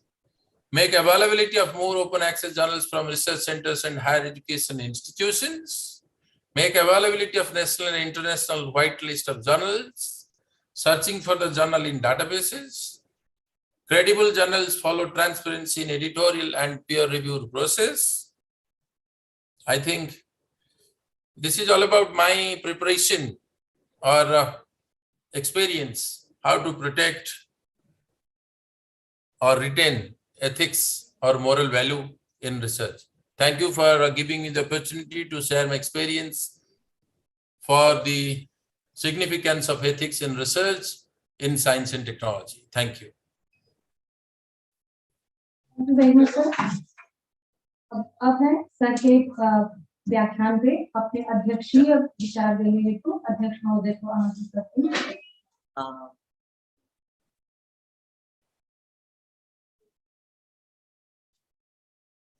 Thank you Priyanka ji. मुझे लगा कि जब चले जाएंगे तो हमारी राय क्या है उनके बारे में, कैसे उनको पता चलेगा।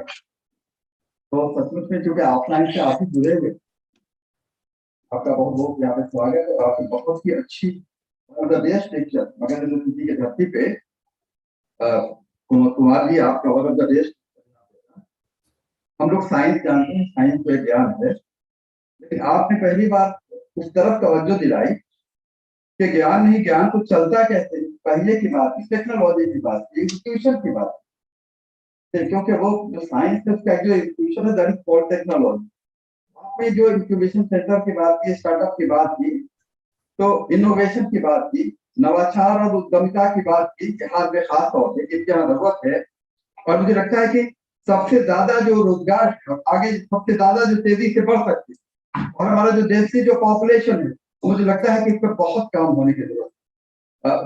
आपने बताया, मैं देख रहा था कि आखिर कितने स्टार्टअप हैं, आपने स्टार्टअप की संख्या भी बताई, मुझे खुशी हुई। यहाँ बिहार में भी 400 स्टार्टअप हैं। वैसे तो मैं जब देख रहा था कि पूरे भारत में कुछ 27,000 है, और 2022 में जहां फंडिंग की गई थी उनको 24 बिलियन, अभी 2023 में 35 बिलियन, तो इतना का फर्क है। लेकिन जब हम इनोवेशन और उद्यमिता की बात करते हैं, मुझे लगा कि सारी चीजों की इनके साथ को मैं व्यक्त कैसे करूं।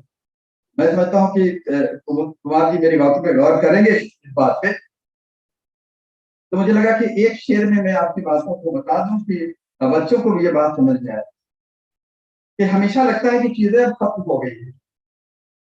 हर चीज में देखेंगे, आर्ट में, कल्चर में, फिल्म में, पढ़ाई में, कभी चीजें खत्म होती नहीं।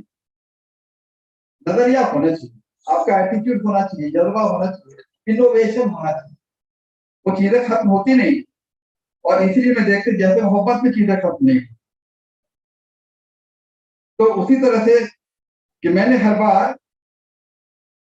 बार नई आंखों से देखा तुझको, मुझको हर बार नया इश्क हुआ है तुझसे। मुझे लगता है कि जो इनोवेशन की बात की वो इससे देखिए आप कि मैंने हर बार नई आंखों से देखा तुझको, मुझको हर बार नया इश्क हुआ है तुझसे।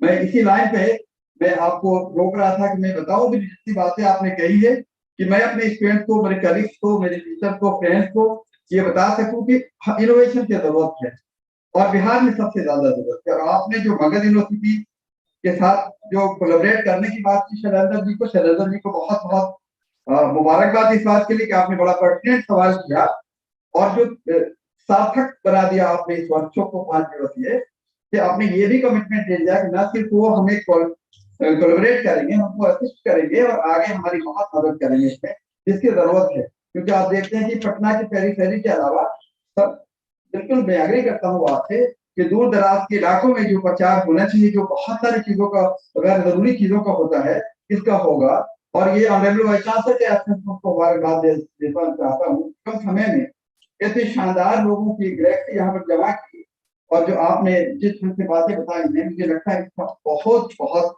आगे फायदा होने वाला। आपको बहुत बहुत मुबारकबाद। हमारे ज्योति रंजन दास साहब ने हमारी बात सुन रहे, हमें लगता है वो उन्होंने उनको भी बहुत बहुत मुबारकबाद। ऑनलाइन उन्होंने बहुत ही शानदार लेक्चर दिया और उसमें जो खास बात जो उन्होंने बताई, बहुत सारी बताई बातें आपने तो आपने देखा होगा कि कोई चीज भी जो रिसर्च है उसको ह्यूमैनिटी से जोड़ा, समाज से जो जोड़ा, सोसाइटी के फायदे के लिए बात जोड़ा। क्योंकि जो रिसर्चेज है, कोई भी जो शोध है वो researches for the sake of research होते नहीं। और उन्होंने बहुत ही महत्व की बताई कि हमको बिवेयर ऑफ जो प्रीडेटरी रिसर्च, जो रिसर्चेस हैं, इससे बिवेयर होना चाहिए।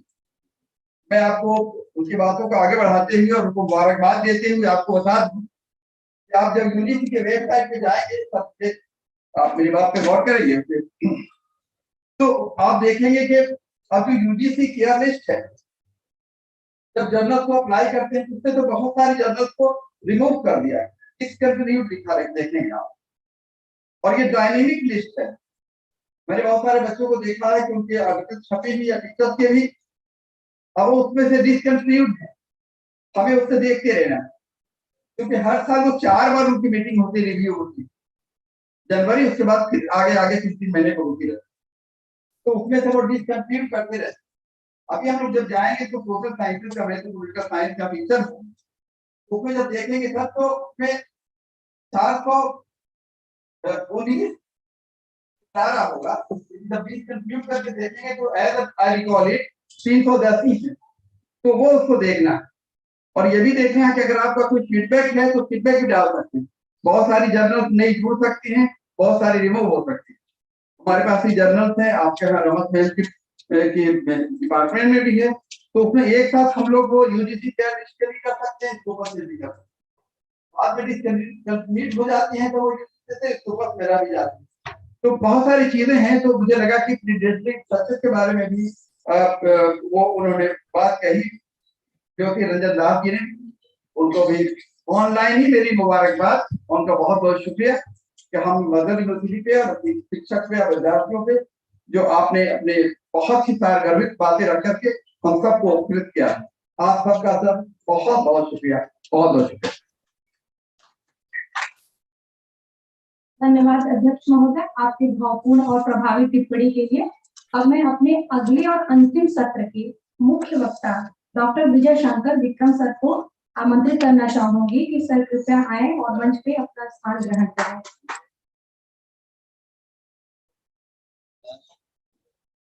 सर के औपचारिक स्वागत के लिए मैं LSW विभाग के assistant professor doctor Rajesh sir को आमंत्रित करना चाहूंगी। सर कृपया मंच पे आए और डॉक्टर विजय शंकर विक्रम सर, जो कि जयप्रकाश नारायण यूनिवर्सिटी के अंतर्गत पीसी साइंस कॉलेज के राजनीति विज्ञान विभाग के विभागाध्यक्ष भी हैं और असिस्टेंट प्रोफेसर के रूप में वहां कार्यरत हैं। सर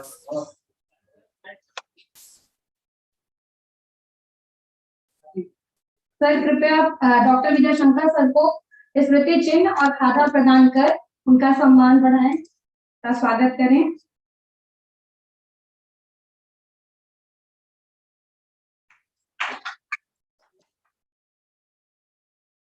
यूट्यूब पे इस पेज पे अगर वर्कशॉप से पेज बनाओ जी।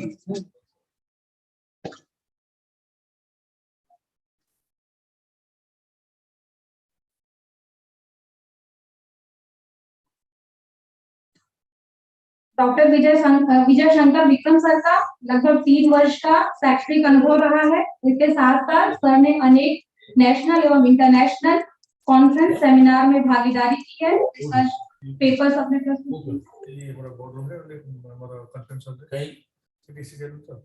तो मैं सर को आमंत्रित करना चाहूंगी कि सर मंच पे आए और अपना उद्बोधन दें।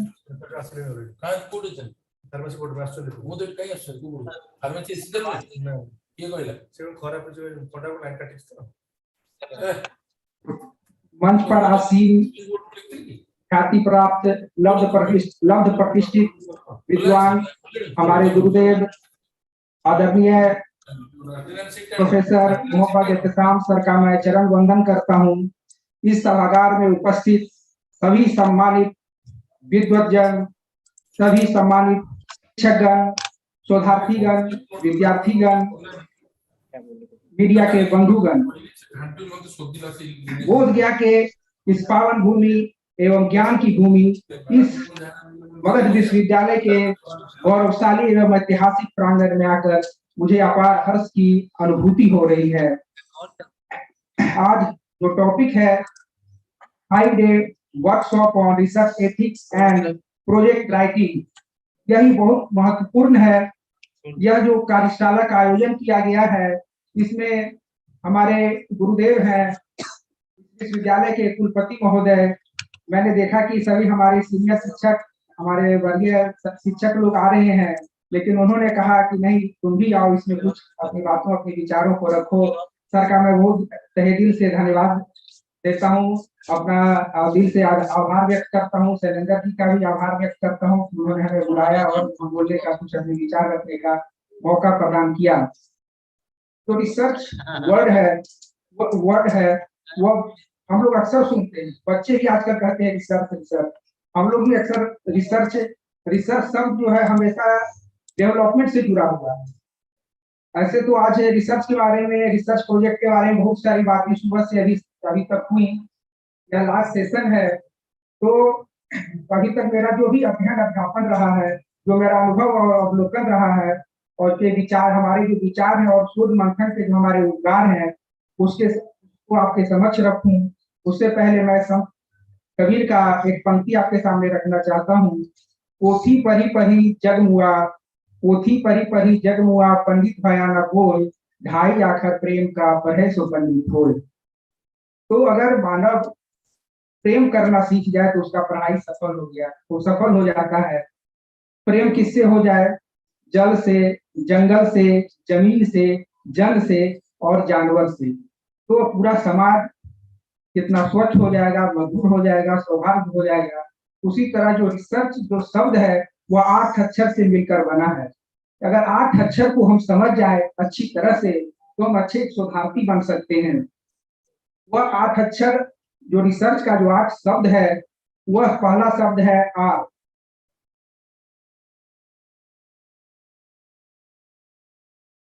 Stands for rational way of thinking. हम कुछ भी सोचते हैं वह तर्कपूर्ण ढंग से सोचें। कार्ल पॉपर महोदय ने एक थ्योरी दिया था, थ्योरी ऑफ फॉल्सिफिकेशन। वह कहते हैं कि कोई रिसर्च है या नहीं, उस पर चिंतन कीजिए, मनन कीजिए, वह सही है गलत है उसको फॉल्स साबित कीजिए। अगर वो फॉल्स साबित हो जाता है तो एक नया थ्योरी डेवलप हो जाता है। अगर वो रिसर्च फॉल्स साबित होता है तो एक नया रिसर्च किया जाएगा, उस पर एक नया थ्योरी का जन्म होगा। तो रेशनल वे ऑफ थिंकिंग हो गया, R stand for rational way of thinking. उसके बाद आता है E for expert. And exhaustive treatment of data. तो एक्सपर्ट किस चीज का होना चाहिए? तो अपने सब्जेक्ट का एक्सपर्ट होना चाहिए। एग्जॉस्टिव ट्रीटमेंट किसका होना चाहिए? एग्जॉस्टिव ट्रीटमेंट अपने टॉपिक का होना चाहिए, इशू का होना चाहिए, सच प्रॉब्लम का होना चाहिए। उसके बाद आता है S. S stands for search for solution with scientific approach. उसके बाद आता है शब्द E. E stands for executives and ethics. उसके बाद आता है A stands for analytical analysis of adequate data. Adequate data क्या हुआ? तो नया वर्ड होगा आपके लिए एडिक्वेट डाटा, जो हम लोग सफिशिएंट डेटा जो हम लोग लेते हैं और सुटेबल डाटा जो हम लेते हैं अपने रिसर्च प्रॉब्लम के हिसाब से, वही एडिक्वेट डाटा कहलाता है। उसके बाद आता है हमारा शब्द, नेक्स्ट करेंगे, उसके बाद हमारा शब्द आता है R. R stands for reliability and relationship of facts. जो इमाइल दुर्खाइम का नाम आप लोगों ने सुना होगा। Emile Durkheim was the first social scientist who had established a relation between two or more facts in social science। Social science में fact के बीच रिलेशन का जो एस्टेब्लिश किया वो सबसे पहले इमाइल दुर्खाइम ने किया। उसके बाद आता है C. C stands for complete planning. आप रिसर्च कर रहे हो, पीएचडी का रिसर्च कर रहे हो या रिसर्च प्रोजेक्ट बना रहे हो, तो आपकी कंप्लीट प्लानिंग होनी चाहिए। C also stands for careful observation and recording. C also stands for constructive attitude. C also stands for condense and compactly stated generalization। उसके बाद आता है H. H for honesty and hard working in all aspect of treatment of data. तो इन सारे 8 शब्द को आप समझ लीजिए तो समझिए रिसर्च के बारे में आपको एक बेसिक जानकारी हो गई कि हमें क्या रिसर्च में करना है, या कैसे करना है और किस लिए करना है। हम लोग कहते हैं कि man is actor. Man is actor and God is director. Man is an inventor and God is creator। अगर मैन आज के डेट में क्रिएटर बना है, चाहे वो फिजिकल पदार्थों का ही हो, भौतिक पदार्थों का ही क्रिएटर अगर मैन बना है, तो वह रिसर्च के बदौलत बना है। That's why research is very important।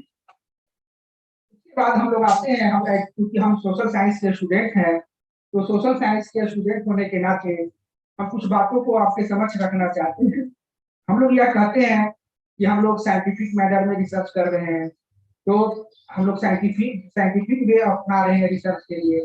तो हम लोग को लगता है, या हमारे जो नए नए बच्चे हैं जो पीएचडी में इन्वॉल्व है, शोधार्थी हैं, उनको जिज्ञासा होगी या आप लोग जानते भी होंगे, लेकिन मैं फिर से उन बातों को रखना चाह रहा हूँ।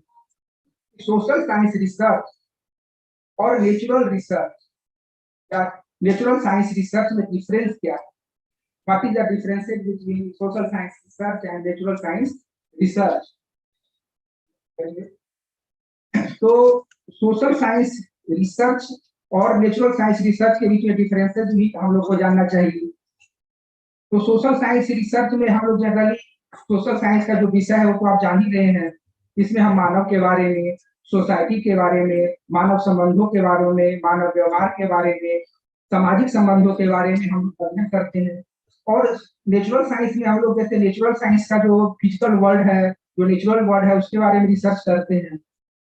हम लोग अक्सर देखते हैं सोशल साइंस रिसर्च हम लोग अक्सर देखते हैं कि इसमें वस्तुनिष्ठा है, यानी सब्जेक्टिविटी होती है। और नेचुरल साइंस रिसर्च में हम लोग देखते हैं कि नेचुरल साइंस रिसर्च में क्या होता है, ऑब्जेक्टिविटी होता है। चलिए हमारा एक स्लाइड आ गया है, तो इसको पहले बता दें तो फिर हम लोग आगे बढ़ते हैं। तो रिसर्च में जो बातें हम लोग जानते हैं, तो रिसर्च में हम लोग सामान्यतः यही करते हैं कि रिसर्च है क्या। हम लोग कहते हैं रिसर्च खोजना, सर्च माने खोजना, और ही मतलब पुनः खोजना। तो क्या रिसर्च इतना ही है या उससे कुछ अधिक है, यही समझाने के लिए इस स्लाइड में बनाया है ताकि आपको बताया जा सके रिसर्च है। हम लोग करते क्यों नहीं? तो रिसर्च हम लोग करते हैं नए ज्ञान की खोज के लिए। हमारे पास जो पूर्व में जो ज्ञान है उस ज्ञान में अभिवृद्धि करने के लिए, एनहांसमेंट ऑफ नॉलेज, हम लोग शोध करते हैं नए सिद्धांतों की स्थापना के लिए, नए सिद्धांतों के निर्माण के लिए। पूर्व में जो स्थापित सिद्धांत है उन सिद्धांतों का पुनर्सत्यापन करने के लिए हम लोग रिसर्च करते हैं। रिसर्च में हम लोग क्या करते हैं, कार्य कारण संबंधों का इस्टेब्लिश करते हैं, कार्य कारण संबंधों में संबंध इस्टेब्लिश करते हैं। उसके बाद रिसर्च में हम लोग क्या करते हैं, रिसर्च हमेशा, पहले भी बताया मैंने कि हमेशा विकास से जुड़ा हुआ है। तो हम जो रिसर्च करते हैं वो कहीं ना कहीं विकास से जुड़ा होता है। रिसर्च के द्वारा हम जो भी समस्या लेते हैं उस समस्या का समाधान ढूंढने का प्रयास करते हैं। रिसर्च के द्वारा बहुत से ऐसे सोशल फिनोमेना है जिसको एक्सप्लेन हम लोग नहीं किए हैं या नहीं किया जा सका है, उसको रिसर्च के माध्यम से हम लोग एक्सप्लेन करने का प्रयास करते हैं। तो रिसर्च में जो भी बातें पूछा जाता है, तो रिसर्च कितना ब्रॉड है आप लोग देख रहे होंगे, या इस ढंग से आप भी सोच सकते हैं। जो मैंने शोध मंथन किया है इससे जो भी बिंदु हो सकता है उसको आपके समक्ष रखने का प्रयास कर रहा हूँ। तब हम लोग आते हैं जो डिफरेंसेस मैं बता रहा था, उसके बाद नेक्स्ट स्लाइड है, तो इस पर मैं आता हूँ। तो हम लोग कहते हैं सोशल साइंस रिसर्च में, क्योंकि इस रिसर्च का हम लोग लैब की बात करते हैं, तो सोशल साइंस रिसर्च का जो लैब है वो हमारा संपूर्ण समाज, और साइंस का जो हमारा लेबोरेटरी है वो एक खास लेबोरेटरी बनाया जाता है। सोशल साइंस रिसर्च में पक्षपात और पूर्वाग्रह की संभावना बनी है, लेकिन नेचुरल साइंस रिसर्च में पक्षपात और पूर्वाग्रह का कोई स्थान नहीं होता है। सोशल साइंस रिसर्च में हमारा जो सामाजिक कारक है वह उसको हम लोग नियंत्रित नहीं कर सकते हैं, लेकिन जब हम नेचुरल साइंस की बात करते हैं तो हमारा कंडीशन, हमारा इन्फॉर्मेट सबको हम लोग क्या करते हैं, कॉन्स्टेंट कर सकते हैं, नियत कर सकते हैं, कंट्रोल कर सकते हैं। एक कंट्रोल इन्फॉर्मेट में हमारा रिसर्च होता है, जबकि सोशल साइंस में ऐसा हम कुछ नहीं कर सकते हैं। उसके बाद आता है सोशल साइंस रिसर्च में हम लोग अपने ज्ञानेंद्रियों का सीमित प्रयोग करते हैं। सीमित प्रयोग करते हैं मतलब कि हम लोग जो भी सर्वे करने जाते हैं, डाटा कलेक्ट, जो भी प्राइमरी डेटाबेस स्टडी करते हैं, वो इंटरव्यू के लिए शेड्यूल बनाते हैं, शेड्यूल बना के लोगों के बीच में जाते हैं तो डाटा कलेक्ट करते हैं। तो होता क्या है, उसमें हम अपनी ज्ञानेंद्रियों को जितना समझ सकते हैं उतना ही इस्तेमाल करते हैं, लेकिन साइंस में अपने हम सभी ज्ञानेंद्रियों का इस्तेमाल करते हैं। उसके बाद आता है कि सभी व्यक्ति एक डाटा, मान लीजिए तो मैं अपना ही एक उदाहरण बताता हूँ कि पटना के गंगा घाट के किनारे जितना स्लम बस्ती है उस पर रिसर्च कर रहा था। मैं डाटा कलेक्ट करने गया, तो डाटा कलेक्ट करने में डाटा कैसे उनसे प्राप्त करना है ये भी व्यक्ति की स्किल पर निर्भर करता है कि कैसे आप डाटा प्राप्त करें। एक एग्जाम्पल दे रहे हैं कि आप डाटा कलेक्ट करने गए और किसी फैमिली के किसी गांव में और उनसे पूछे कि बताइए आपके फैमिली में कुल कितने मेंबर हैं, उन्होंने बता दिया हमारे फैमिली में इतने मेंबर हैं। अब आप जानना चाह रहे हैं हमारी डेमोग्राफिक का स्टडी है, तो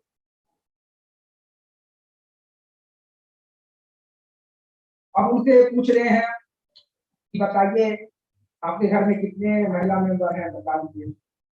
उनसे पूछ रहे हैं कि घर में, अब उम्र जानना चाह रहे हैं कि महिला मेंबर का उम्र, तो भाई महिला मेंबर का उम्र पूछिएगा तो लोग उठा जाएंगे। तो उसको डाटा को कैसे कलेक्ट करना है ये भी एक आर्ट है, तो व्यक्ति टू व्यक्ति वैरी करता है कैसे डाटा कलेक्ट करते हैं। तो तथ्यों के संकलन में विषमता और त्रुटिता होता है, लेकिन नेचुरल साइंस रिसर्च में तथ्यों के संकलन में समरूपता होती है। मान लीजिए हम लोग जो साइंटिस्ट है, H2O है जल, तो जल का 2 अणु और ऑक्सीजन का 1 अणु मिलकर जल बना, यह तो यूनिवर्सल है। हमारे इंडिया में भी, हमारे बिहार में भी यही होगा, अपने यूनिवर्स में भी यही होगा। लेकिन सोशल साइंस में अगर कोई थ्योरी सोशल साइंस का है तो जरूरी नहीं वो सोशल साइंस का थ्योरी बिहार में सही हो, वो जाके तमिलनाडु में वो सही हो, जरूरी नहीं वो थ्योरी दिल्ली में भी सही हो, पूरे भारतवर्ष में थ्योरी सही हो। तो मान लीजिए वोटिंग बिहेवियर पे हम लोग स्टडी करते हैं, तो वोटिंग बिहेवियर का जो मतदाता का जो रुझान है, मतदाता किसी डिटर्मिनेंट से प्रभावित होकर किसी खास उम्मीदवार को, मतदाता को अपना मत प्रदान करते हैं, तो वो बिहार में कुछ और है, लोकसभा के चुनाव में कुछ और होता है, विधानसभा के चुनाव में कुछ और होता है। और अगर स्थानीय निकायों का चुनाव होता है तो उसमें कुछ और आता है फाइनेंस। उसके बाद हम लोग देखते हैं रिसर्च में रिलायबिलिटी एंड वैलिडिटी। तो रिलायबिलिटी जो सोशल साइंस रिसर्च की जो हम एग्जाम्पल लेकर बता रहा था, जो रिलायबिलिटी और वैलिडिटी वो लिमिटेड होती है, लेकिन नेचुरल साइंस में रिलायबिलिटी और वैलिडिटी पूरी तरह से होती है, यूनिवर्सल रिलायबिलिटी और वैलिडिटी। एग्जाम्पल भी आपको दिया है एच2O का, किसी भी CO जो भी CO2 करे, कोई भी जो केमिकल रिएक्शन होता है सब जगह सेम होगा। तो इसका जो यूनिवर्सल लॉ है उसके उस पर आधारित इसके परिणाम होते हैं नेचुरल साइंस के। उसके बाद हम लोग आते हैं जब तक सोशल साइंस में तथ्यों की विश्वसनीयता पर कभी कभी जब सवाल उठते हैं तो उसके परिणाम पर भी सवाल उठते हैं। बहुत सारा देखते हैं मार्केट में आजकल मतलब इलेक्शन मैनेजमेंट करने लगे हैं, तो उनका कुछ तथ्य को प्रभावित करके लोगों के समक्ष पेश करते हैं। तो ऐसे वैसे तथ्यों के या टीवी मीडिया पे देखते हैं किसी खास पार्टी को, किसी खास उम्मीदवार को बताया जाता है कि वो जीत रहे हैं, तो एक तरह से सोशल साइंस में उनके फाइंडिंग्स पर, परिणाम पर हम लोग प्रश्न उठाते हैं। तो सोशल साइंस रिसर्च पे सवाल उठाए जा सकते हैं या कभी कभी उठाए जाते हैं, लेकिन नेचुरल साइंस में कभी सवाल उठाए नहीं जा सकते हैं। उसके बाद आता है कि सामाजिक शोध है, तो नेचुरल सोशल साइंस का जो रिसर्च है उसमें फंडिंग बहुत ही लिमिटेड है, और नेचुरल साइंस रिसर्च में बहुत ही अपार फंडिंग है, पर्याप्त फंडिंग है। तो सोशल साइंस रिसर्च का जो डेवलपमेंट है, जो प्रोग्रेस है, वो बहुत धीमा है, अपेक्षाकृत कम है, लेकिन नेचुरल साइंस रिसर्च का काफी प्रोग्रेस हो रहा है, काफी फंडिंग हो रहा है। अब एक देखिए संस्था है सोशल साइंस का, Indian council of social science research, उसे PhD के लिए फंडिंग होता है, नीट के लिए फंडिंग होता है, माइनर रिसर्च प्रोजेक्ट मिलते हैं, मेजर रिसर्च प्रोजेक्ट मिलते हैं। तो पहले ICSSR हिस्ट्री को सोशल साइंस में नहीं मानता था, फिलोसफी को सोशल साइंस में नहीं मानता है, तो फिलोसफी के लिए अलग Indian council of philosophical research बना, हिस्ट्री के लिए Indian council of historical research बना। लेकिन ICSSR क्या कर रही है, वह ज्यादा प्रोजेक्ट सभी विषयों को प्रोजेक्ट दे रही है, ज्योग्राफी को भी दे रही है, मेडिकल को भी दे रही है, जबकि मेडिकल के लिए तो अलग अलग ब्रांचेज नहीं है, साइंस के लिए अलग अलग ब्रांचेज नहीं है फंडिंग के लिए। लेकिन ये चलिए उनका रूल है, लेकिन हम यह बताना आपको यह चाह रहे हैं कि ICSSR से आप सभी शिक्षक हैं या शोधार्थी हैं, तो आप कैसा प्रोजेक्ट बनाए, कैसा रिसर्च प्रपोजल बनाए कि आपको फंड मिल सके। तो आप पूरा रिजल्ट का ऑब्जर्वेशन आप कर लीजिए 5 साल के रिजल्ट का, तो माइनर और मेजर रिसर्च प्रोजेक्ट का रिजल्ट जारी हुआ ICSSR के द्वारा, उसमें आप देखेंगे कि 75% जो प्रोजेक्ट है वो प्राइमरी डेटाबेस स्टडी को मिले हैं, और 25% फंडिंग हुए हैं या प्रोजेक्ट मिले हैं वो सेकेंडरी डेटाबेस स्टडी को मिले हैं। ऐसा नहीं कि सेकेंडरी डेटाबेस रिसर्च नहीं है, लेकिन प्राइमरी डेटाबेस स्टडी में ज्यादा फंड की जरूरत होती है, तो जो काउंसिल है वो प्राइमरी डेटाबेस स्टडी को ही ज्यादा प्रीफर करते हैं। तो आप लोग का यह फोकस होना चाहिए कि प्राइमरी डेटाबेस में अधिक से अधिक हम अपना कदम बढ़ाएं, ज्यादा से ज्यादा उस पर स्टडी करें, रिसर्च क्वेश्चन बनाएं। उसमें होता है, मान लीजिए आपका रिसर्च प्रपोजल सेलेक्ट हो गया, तो आपका जो या PhD के लिए दे रहे हैं या नीट के लिए आप आवेदन कर रहे हैं, तो उसमें सबसे पहले देखता है आयोग कि आपने कौन सा मेथड अपनाया, क्या मेथोडोलॉजी अपनाया। तो वो लोग कहते हैं कि हमने आवेदन किया, मेरा पब्लिशिंग ही नहीं हुआ। प्रोजेक्ट का वो लोग करते क्या है, पहले मेथड देखते हैं और मेथोडोलॉजी देखते हैं। तो हम लोग के जनरली हम लोग मेथड और मेथोडोलॉजी में कंफ्यूज होते रहते हैं कि दोनों है क्या। तो मेथड और मेथोडोलॉजी में पूरा क्लियर कॉन्सेप्ट होना चाहिए, आपके रिसर्च प्रपोजल में क्लियर होना चाहिए कि आपका मेथड कौन सा अपनाया, आपने मेथोडोलॉजी कौन सा अपनाया, और भी रिसर्च क्वेश्चन अच्छे होने चाहिए, और भी हम इसके आगे उस चीज पर आएंगे। तो सबसे पहले हम आपको बताना चाहते हैं कि what is the differences between method and methodology in social science research. Social science research में मेथड क्या है, तो method is a part of research process, it is a step of research, but methodology is the whole process of research from beginning to end. Methodology क्या है, जब भी हम research करने के लिए जब भी शुरुआत करते हैं और उसको अंत करते हैं, तब तक का पूरा प्रोसेस क्या मेथोडोलॉजी के अंतर्गत आता है। Method is used in the later stage of research. हम मेथड को जब रिसर्च प्रारंभ कर देते हैं तो आगे जाकर मेथड अपनाते हैं, लेकिन methodology is used in the initial stage of research. Method is a tools of research, but methodology is the philosophy of research. Method में इंक्लूड होता है टेक्निक्स, बट मैथोलॉजी में इंक्लूड होता है सिस्टमेटिक स्ट्रेटेजी। अब क्या स्ट्रेटेजी अपनाते हैं वो मैथोलॉजी में हम लोग अपनाते हैं। मेथड को हम लोग करते हैं use to solve the problem. हम लोग प्रॉब्लम सॉल्व करने के लिए मेथड का इस्तेमाल करते हैं, लेकिन कौन सा मेथड हम लगाएंगे या मैथोलॉजी निर्धारित करेगा, है ना। उसके लिए क्या determine the appropriateness of a method. हम लोग मैथोलॉजी से क्या क्या हो गया, पास हो गया, इसको आप हमेशा समझिए। और जब भी आप लोग रिसर्च प्रपोजल बनाइए तो मेथड और मैथोलॉजी पर अवश्य ध्यान रखिए। उसके बाद हम लोग नेक्स्ट कीजिए। उसके बाद है how to select research problem. हम लोग रिसर्च प्रॉब्लम को सिलेक्ट करते हैं तो किन किन बातों का ध्यान रखा जाए। तो सबसे पहले है अनुसंधान करता है, रिसर्चर जो है या शोधार्थी जो भी है अनुसंधान करता ही है। अनुसंधान करता की आवश्यक योग्यता, यानी अनुसंधान करता की योग्यता क्या होनी चाहिए। मान लीजिए आप इकोनॉमिक्स के स्टूडेंट हैं या पॉलिटिकल साइंस के स्टूडेंट हैं, आप चाह रहे हैं कि इकोनॉमिक्स के क्षेत्र में हम अध्ययन करें। अब क्योंकि आप लोग कहते हैं कि इंटरडिसिप्लिनरी जमाना है, इंटरडिसिप्लिनरी रिसर्च को ज्यादा प्रोजेक्ट मिलता है, तो करना चाहिए। उसमें पहले आवश्यक योग्यता नहीं, कम से कम स्टडी वाली जो डिग्री नहीं ले सकते हैं, लेकिन 2 विषयों का गहरा अध्ययन कर सकते हैं। अध्ययन करने के बाद ही निर्धारित कीजिए कि हम इंटरडिसिप्लिनरी फील्ड में रिसर्च प्रपोजल बनाएंगे या अपने विषय में रिसर्च प्रपोजल बनाएंगे। उसके बाद है अनुसंधानकर्ता की अभिरुचि, इंटरेस्ट एरिया, है ना।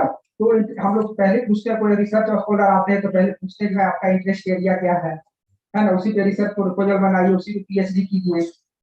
तो हम लोग को उसमें अभिरुचि भी देखना है कि क्या अभिरुचि है। उसके बाद है समस्या का प्रारंभिक ज्ञान। समस्या का प्रारंभिक ज्ञान होना चाहिए। मान लीजिए कि एग्जाम्पल देके बता रहे हैं, कोरोना जो पेंडेमिक का जो काल रहा उसमें डोमेस्टिक वायलेंस बहुत बढ़ा घर में। तो कोई समस्या को रिकॉग्नाइज कोई घर में किए, कोई किसी से सुनकर किए। तो डोमेस्टिक वायलेंस के बारे में आपको प्रारंभिक ज्ञान प्राप्त करना होगा पहले। तो इसके लिए क्या कीजिएगा, रिव्यू ऑफ लिटरेचर कीजिएगा, है ना। जितना लिटरेचर का अध्ययन कीजिएगा, क्या क्या स्टडी हुआ है और स्टडी के बाद क्या गैप है, उस गैप को फुलफिल करने के लिए उस पर अध्ययन कीजिएगा, रिसर्च क्वेश्चन राइट कीजिएगा, रिसर्च प्रपोजल बनाइएगा। नई समस्या का चयन है कि समस्या हमको जब भी लेना है वो क्या करना है, नया समस्या लेना है। तो नया समस्या तभी मिलेगा जब हम लोग रिसर्च गैप ढूंढेंगे। तो आजकल हम लोग देख लीजिए बिहार में ट्रेंड है, तो रिसर्च गैप का मैंने बहुत कम बात किया जाता है, इसमें कम ध्यान दिया जाता है। मतलब कुछ भी बोल दिया जाता है कि हम रिसर्च टॉपिक ढूंढ लिए हैं, बना लिए हैं, लेकिन गैप ढूंढने का प्रयास नहीं किया जाता। अगर गैप ढूंढ के रिसर्च प्रोजेक्ट बनाइए तो नया होगा। उसके बाद उपयोगी समस्या का चयन। तो समस्या उपयोगी, ये भी ध्यान रखना चाहिए। तो समस्या उपयोगी हो तो कैसा समस्या उपयोगी हो, कैसा प्रॉब्लम तो हमको लेकिन उपयोगी हो। हम लोग सिंपल समझ सकते हैं, हम लोग सोशल साइंस के स्टूडेंट हैं, तो समस्या समाज से जुड़ा होना चाहिए, समस्या मानव से जुड़ा होना चाहिए, राज्य से जुड़ा होना चाहिए, देश से जुड़ा होना चाहिए, विश्व से जुड़ा होना चाहिए।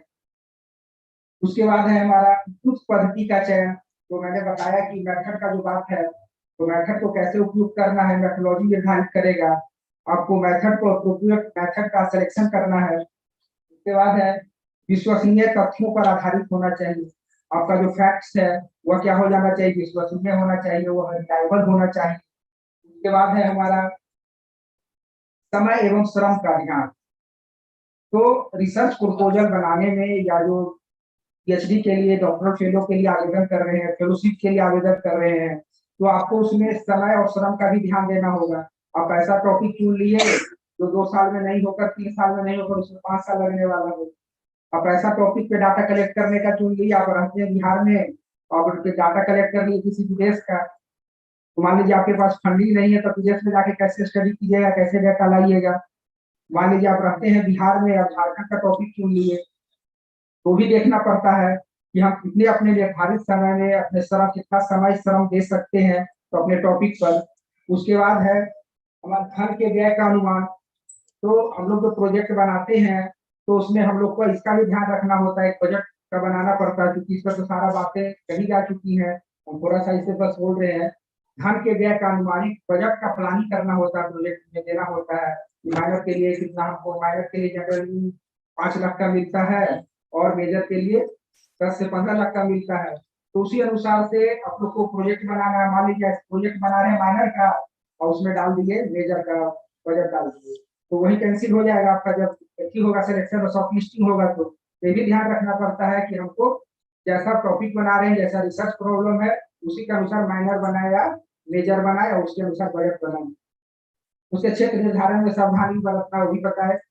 तथ्यों और स्रोतों का ज्ञान होना चाहिए कि आप जो टॉपिक बना रहे हैं, तो एक रिसर्च प्रपोजल जब बनता है, एक जब पीएचडी का सिनॉप्सिस बनता है, तो पीएचडी का लगभग 75% काम हो जाना चाहिए।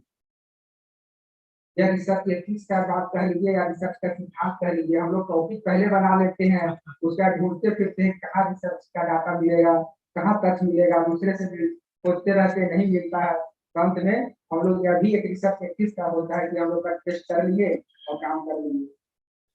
तो बहुत एथिक्स की बात होती है, तो एथिक्स तो हम लोग को बचपन से ही सिखाया जाता है कि दूसरे का सामान उसको छूना भी है तो पूछ कर छूना है, उसका लेना है तो पूछ कर लेना है। लेकिन हम लोग जब बड़े हो जाते हैं, समझदार हो गए, अपने आप को दिमाग में फैलाने लगते हैं, हायर एजुकेशन प्राप्त कर लेते हैं, तब दूसरे का काम चुरा लेते हैं। काम चुराइए या सामान चुराइए है तो चोरी ही। तो हमको ये भी ध्यान रखना है। उसके बाद हमें भी देखना है कि संभावित कठिनाइयां क्या क्या आ सकती है हमारे रिसर्च में। तो इससे यदि हम कठिनाइयों का भी ध्यान रखेंगे, और बहुत सारी बातें तो हमारे पूर्व के विद्वान वक्ताओं ने अपनी बातों को अच्छे से रखा है, उससे हमें भी कुछ सीखने को मिला, आप लोग को भी काफी कुछ बातें सीखने को मिली हैं। यह बहुत ही अच्छा, एक सार्थक, सफल और सराहनीय कार्यक्रम है। हम उम्मीद करते हैं कि श्री गणेश अच्छा हुआ है तो तीसरी भी अच्छा होगा, गुणकारी होगा, फलकारी होगा और मंगलकारी होगा। आगाज अच्छा हुआ है तो अंजाम भी होगा, अद्भुत होगा, मीठा होगा, अद्वितीय होगा। और मैं आप लोगों से एक पंक्ति के साथ यह निवेदन करना चाहता हूँ कि जनरली हमारे बिहार में लोग प्राइमरी डेटा के ना तो रिसर्च आर्टिकल बनाते हैं, अगर साइकोलॉजी को छोड़ दिया जाए, सोशल साइंस में, इकोनॉमिक्स को कुछ हद तक छोड़ दिया जाए, तो प्राइमरी डाटा कोई लोग टच ही नहीं करते हैं। तो उसमें मेरा एक पंक्ति है दुष्यंत कुमार जी की कि कौन कहता है आसमान में सुराख नहीं हो सकता, कौन कहता है कि आसमान में सुराख नहीं हो सकता, एक पत्थर को तबीयत से उछालो यारो। इसी के साथ मैं अपनी वाणी को विराम देता हूँ। धन्यवाद। धन्यवाद सर, सरल, सुगम्य और सूचनावर्धक व्याख्यान हेतु आपका बहुत बहुत धन्यवाद। अब मैं अध्यक्ष महोदय को आमंत्रित करना चाहूंगी कि अध्यक्ष महोदय सर के व्याख्यान पे अपने लक्ष्य।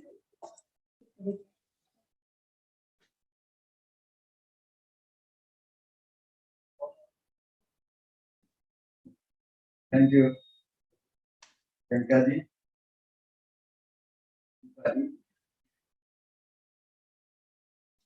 विजय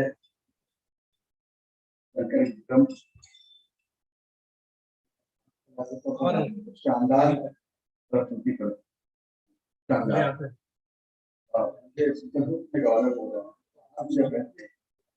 तो एक डायट पे या फिर एक हॉल पे रखने गए, मेरा विद्यार्थी ऐसे जय बोलते हैं, कभी शंकर बोलते हैं, कभी विक्रम बोलते हैं। यहाँ पे आज और आप जैसे विद्यार्थी हो लगता है ये सर्टिफिकेट से आप जैसे होगा, बहुत शानदार। अभी ये बात तो बिल्कुल अनोखी मेरे लिए और सबके लिए ये बातें पहले शुरू की चलती रहती है, लेकिन देहनिशी करना पड़ता है। जिन्होंने बात कही, उन्होंने बात कही कि हमारी तो तहजीब ही है, हमारा संस्कार है, और बिहार में और ज्यादा हमारी भारतीय संस्कृति है।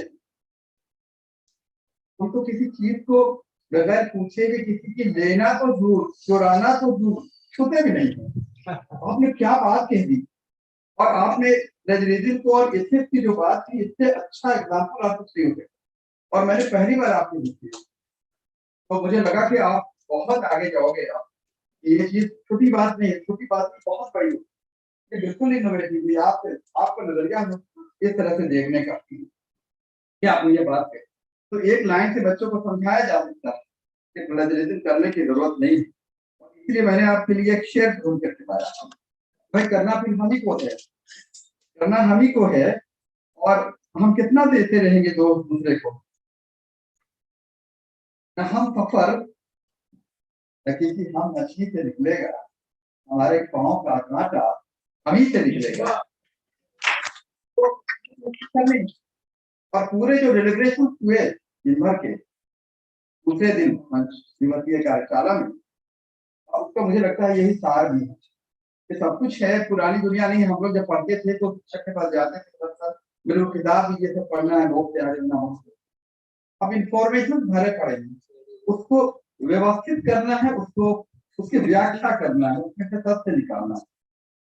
लेकिन हम लोग समझ लेते हैं कि वही ज्ञान है, वही वो सब कुछ नहीं, वो ज्ञान नहीं, वो इंफॉर्मेशन। आपने इस पर ही प्रकाश डाला, आपको बहुत बहुत मुबारकबाद कि आपने कैसी कैसी बात कही। ये थोड़ा सा शिक्षक थोड़ा सा इतना सा मेरा हक है, इतना सा करूंगा। एक साहब है वहीदुद्दीन खान, अभी डेथ हो गया। तो वहीदुद्दीन खान की किताब पढ़ रहा था मैं, हालांकि मैंने अपने साइंस के फ्रेंड थे मनीष होंगे, कुछ और भी जो हिस्ट्री में मैंने अपने साइंस के फ्रेंड से जब मैं बात कर रहा था मनीष में, तो मैंने कहा कि भाई, इन्होंने कहा कि हमारे यहाँ जो सोशल साइंसेस हैं उसमें बायसेस की जरूरत रहती है। अब नेचुरल साइंसेस में बिल्कुल नहीं होता है। H2O है, 2 हिस्से हाइड्रोजन के, 1 हिस्से ऑक्सीजन के, तो बनेगी जल, या फिर 2 और 2 4 होंगे। लेकिन थोड़ा सा मैं आपको कहता हूँ कि नेचुरल साइंसेस भी कहीं कहीं वर्केबल होता है। नेचुरल साइंस भी बिल्कुल सब चीज ऐसी हो कि आप आंख बंद करके मान ही लें, और उसमें भी कुछ चीजें ऐसी होती। हालांकि मेरे साइंस के फ्रेंड ने मेरे को बताया, अभी तक मेरे दिमाग में बात घुसी नहीं है, और मैं वहीदुद्दीन खान के रेफरेंस से आपसे बात कर रहा हूँ। उन्होंने कहा कि जैसे पृथ्वी में आकर्षण शक्ति है, लॉ ऑफ ग्रेविटेशन है, आगे जो पेड़ है ना, और पेड़ से जो फल गिरते हैं तो वो नीचे जमीन पे आते हैं, तो कहते हैं गुरुत्वाकर्षण शक्ति है पृथ्वी में, वो जो पेड़ है जो फल है वो नीचे। बस मुझे ये नहीं समझ आता सब कुछ, मेरे को अभी तक की बात समझ नहीं है, क्योंकि मैं ऐसे भी तो राजनीति विज्ञान का विद्यार्थी हूँ, और राजनीति विज्ञान के विद्यार्थियों को ज्यादा ही समझ में आती चीजें, जब सूत्र निकालेंगे तो बहुत कम चीजें निकलती।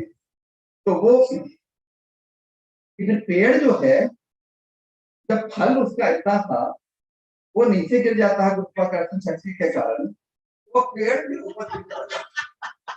इसी पे मैं अपनी बात करूंगा। हालांकि मुझे इसके जवाब ये भी यहाँ मेरे साइंस के फ्रेंड हैं, लेकिन मैं जब हम लोग नेचुरल साइंस और सोशल साइंस की बात कर रहे थे, थैंक यू प्रियंका जी, आप मुझे लगता है कि बहुत शानदार, आप इसी तरह से आगे बढ़ेंगे।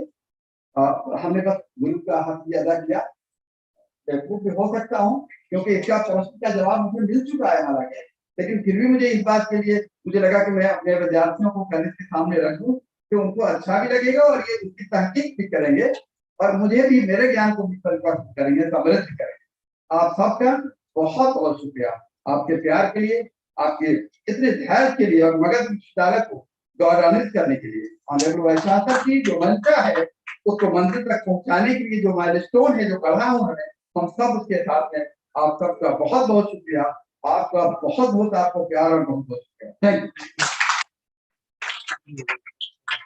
अध्यक्ष महोदय, आपके इस रुचिकर और सूचनात्मक टिप्पणी के लिए। अब हम कार्यक्रम के अंतिम पड़ाव पर चल चुके हैं, और कार्यक्रम के अंतिम पड़ाव में जो औपचारिक धन्यवाद ज्ञापन की प्रक्रिया होती है, उस प्रक्रिया को पूरा करने हेतु मैं बुलाना चाहूंगी अर्थशास्त्र विभाग की assistant professor doctor Deepa Rani. Thank you, Priyanka. Hello everyone. Good evening. Myself, Dr. Kumari Deepa Rani, Assistant Professor, University Department of Economics at New York. It is giving me immense pleasure to be here for vote of thanks.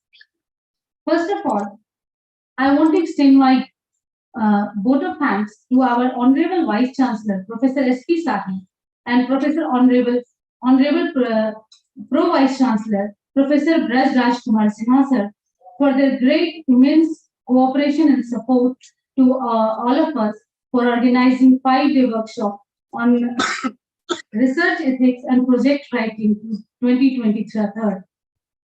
It is day 2, and for this, first of all, I want to thank our distinguished speakers of the day, Mr. Kumud Kumar, CAO, Chandragupta Institute of Management, Patna, for their insightful lecture on startups and incubation.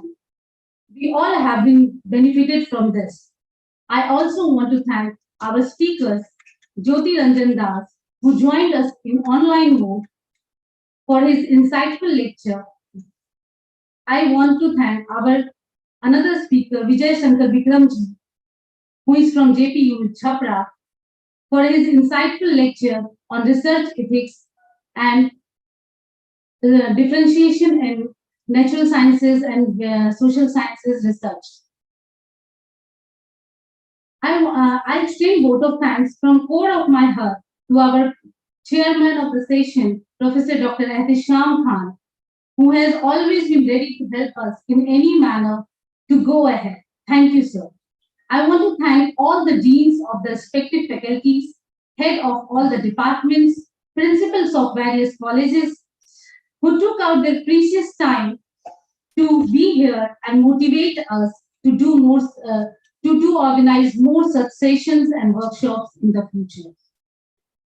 I want to thank our teachers who graced the occasion with their immense presence and support. I want to thank our IQAC coordinator, Professor Dr. Rahmat Jahan, and her team for tirelessly working for day and night to make this workshop a grand success. Especially, I want to thank the organizing secretary, Dr. Shailendra Singh, for his rigorous and dedication towards making this a successful event. I want to thank all the research scholars and students who are present here and continuously attending all the sessions very attentively. I want to thank all the members of media and press who gives us wide coverage on everyday basis. Thank you. And I want to thank all the technical and non-technical staffs who are cooperating us with their untiring support and cooperation. I want to thank our anchor of the session, Dr. Priyanka, for anchoring the session so well. We enjoyed it a lot. Thank you. And in the last, I request all of you to stand up for the last one.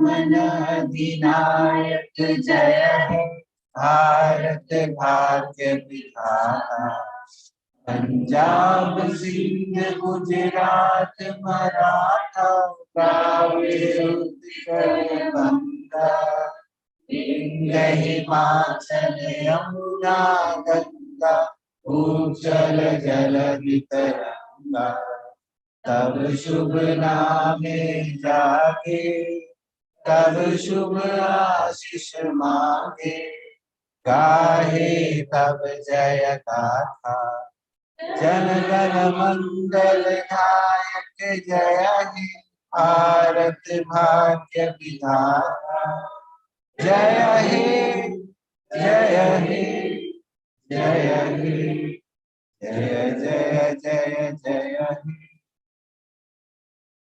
Bharat माता की जय भारत माता की जय।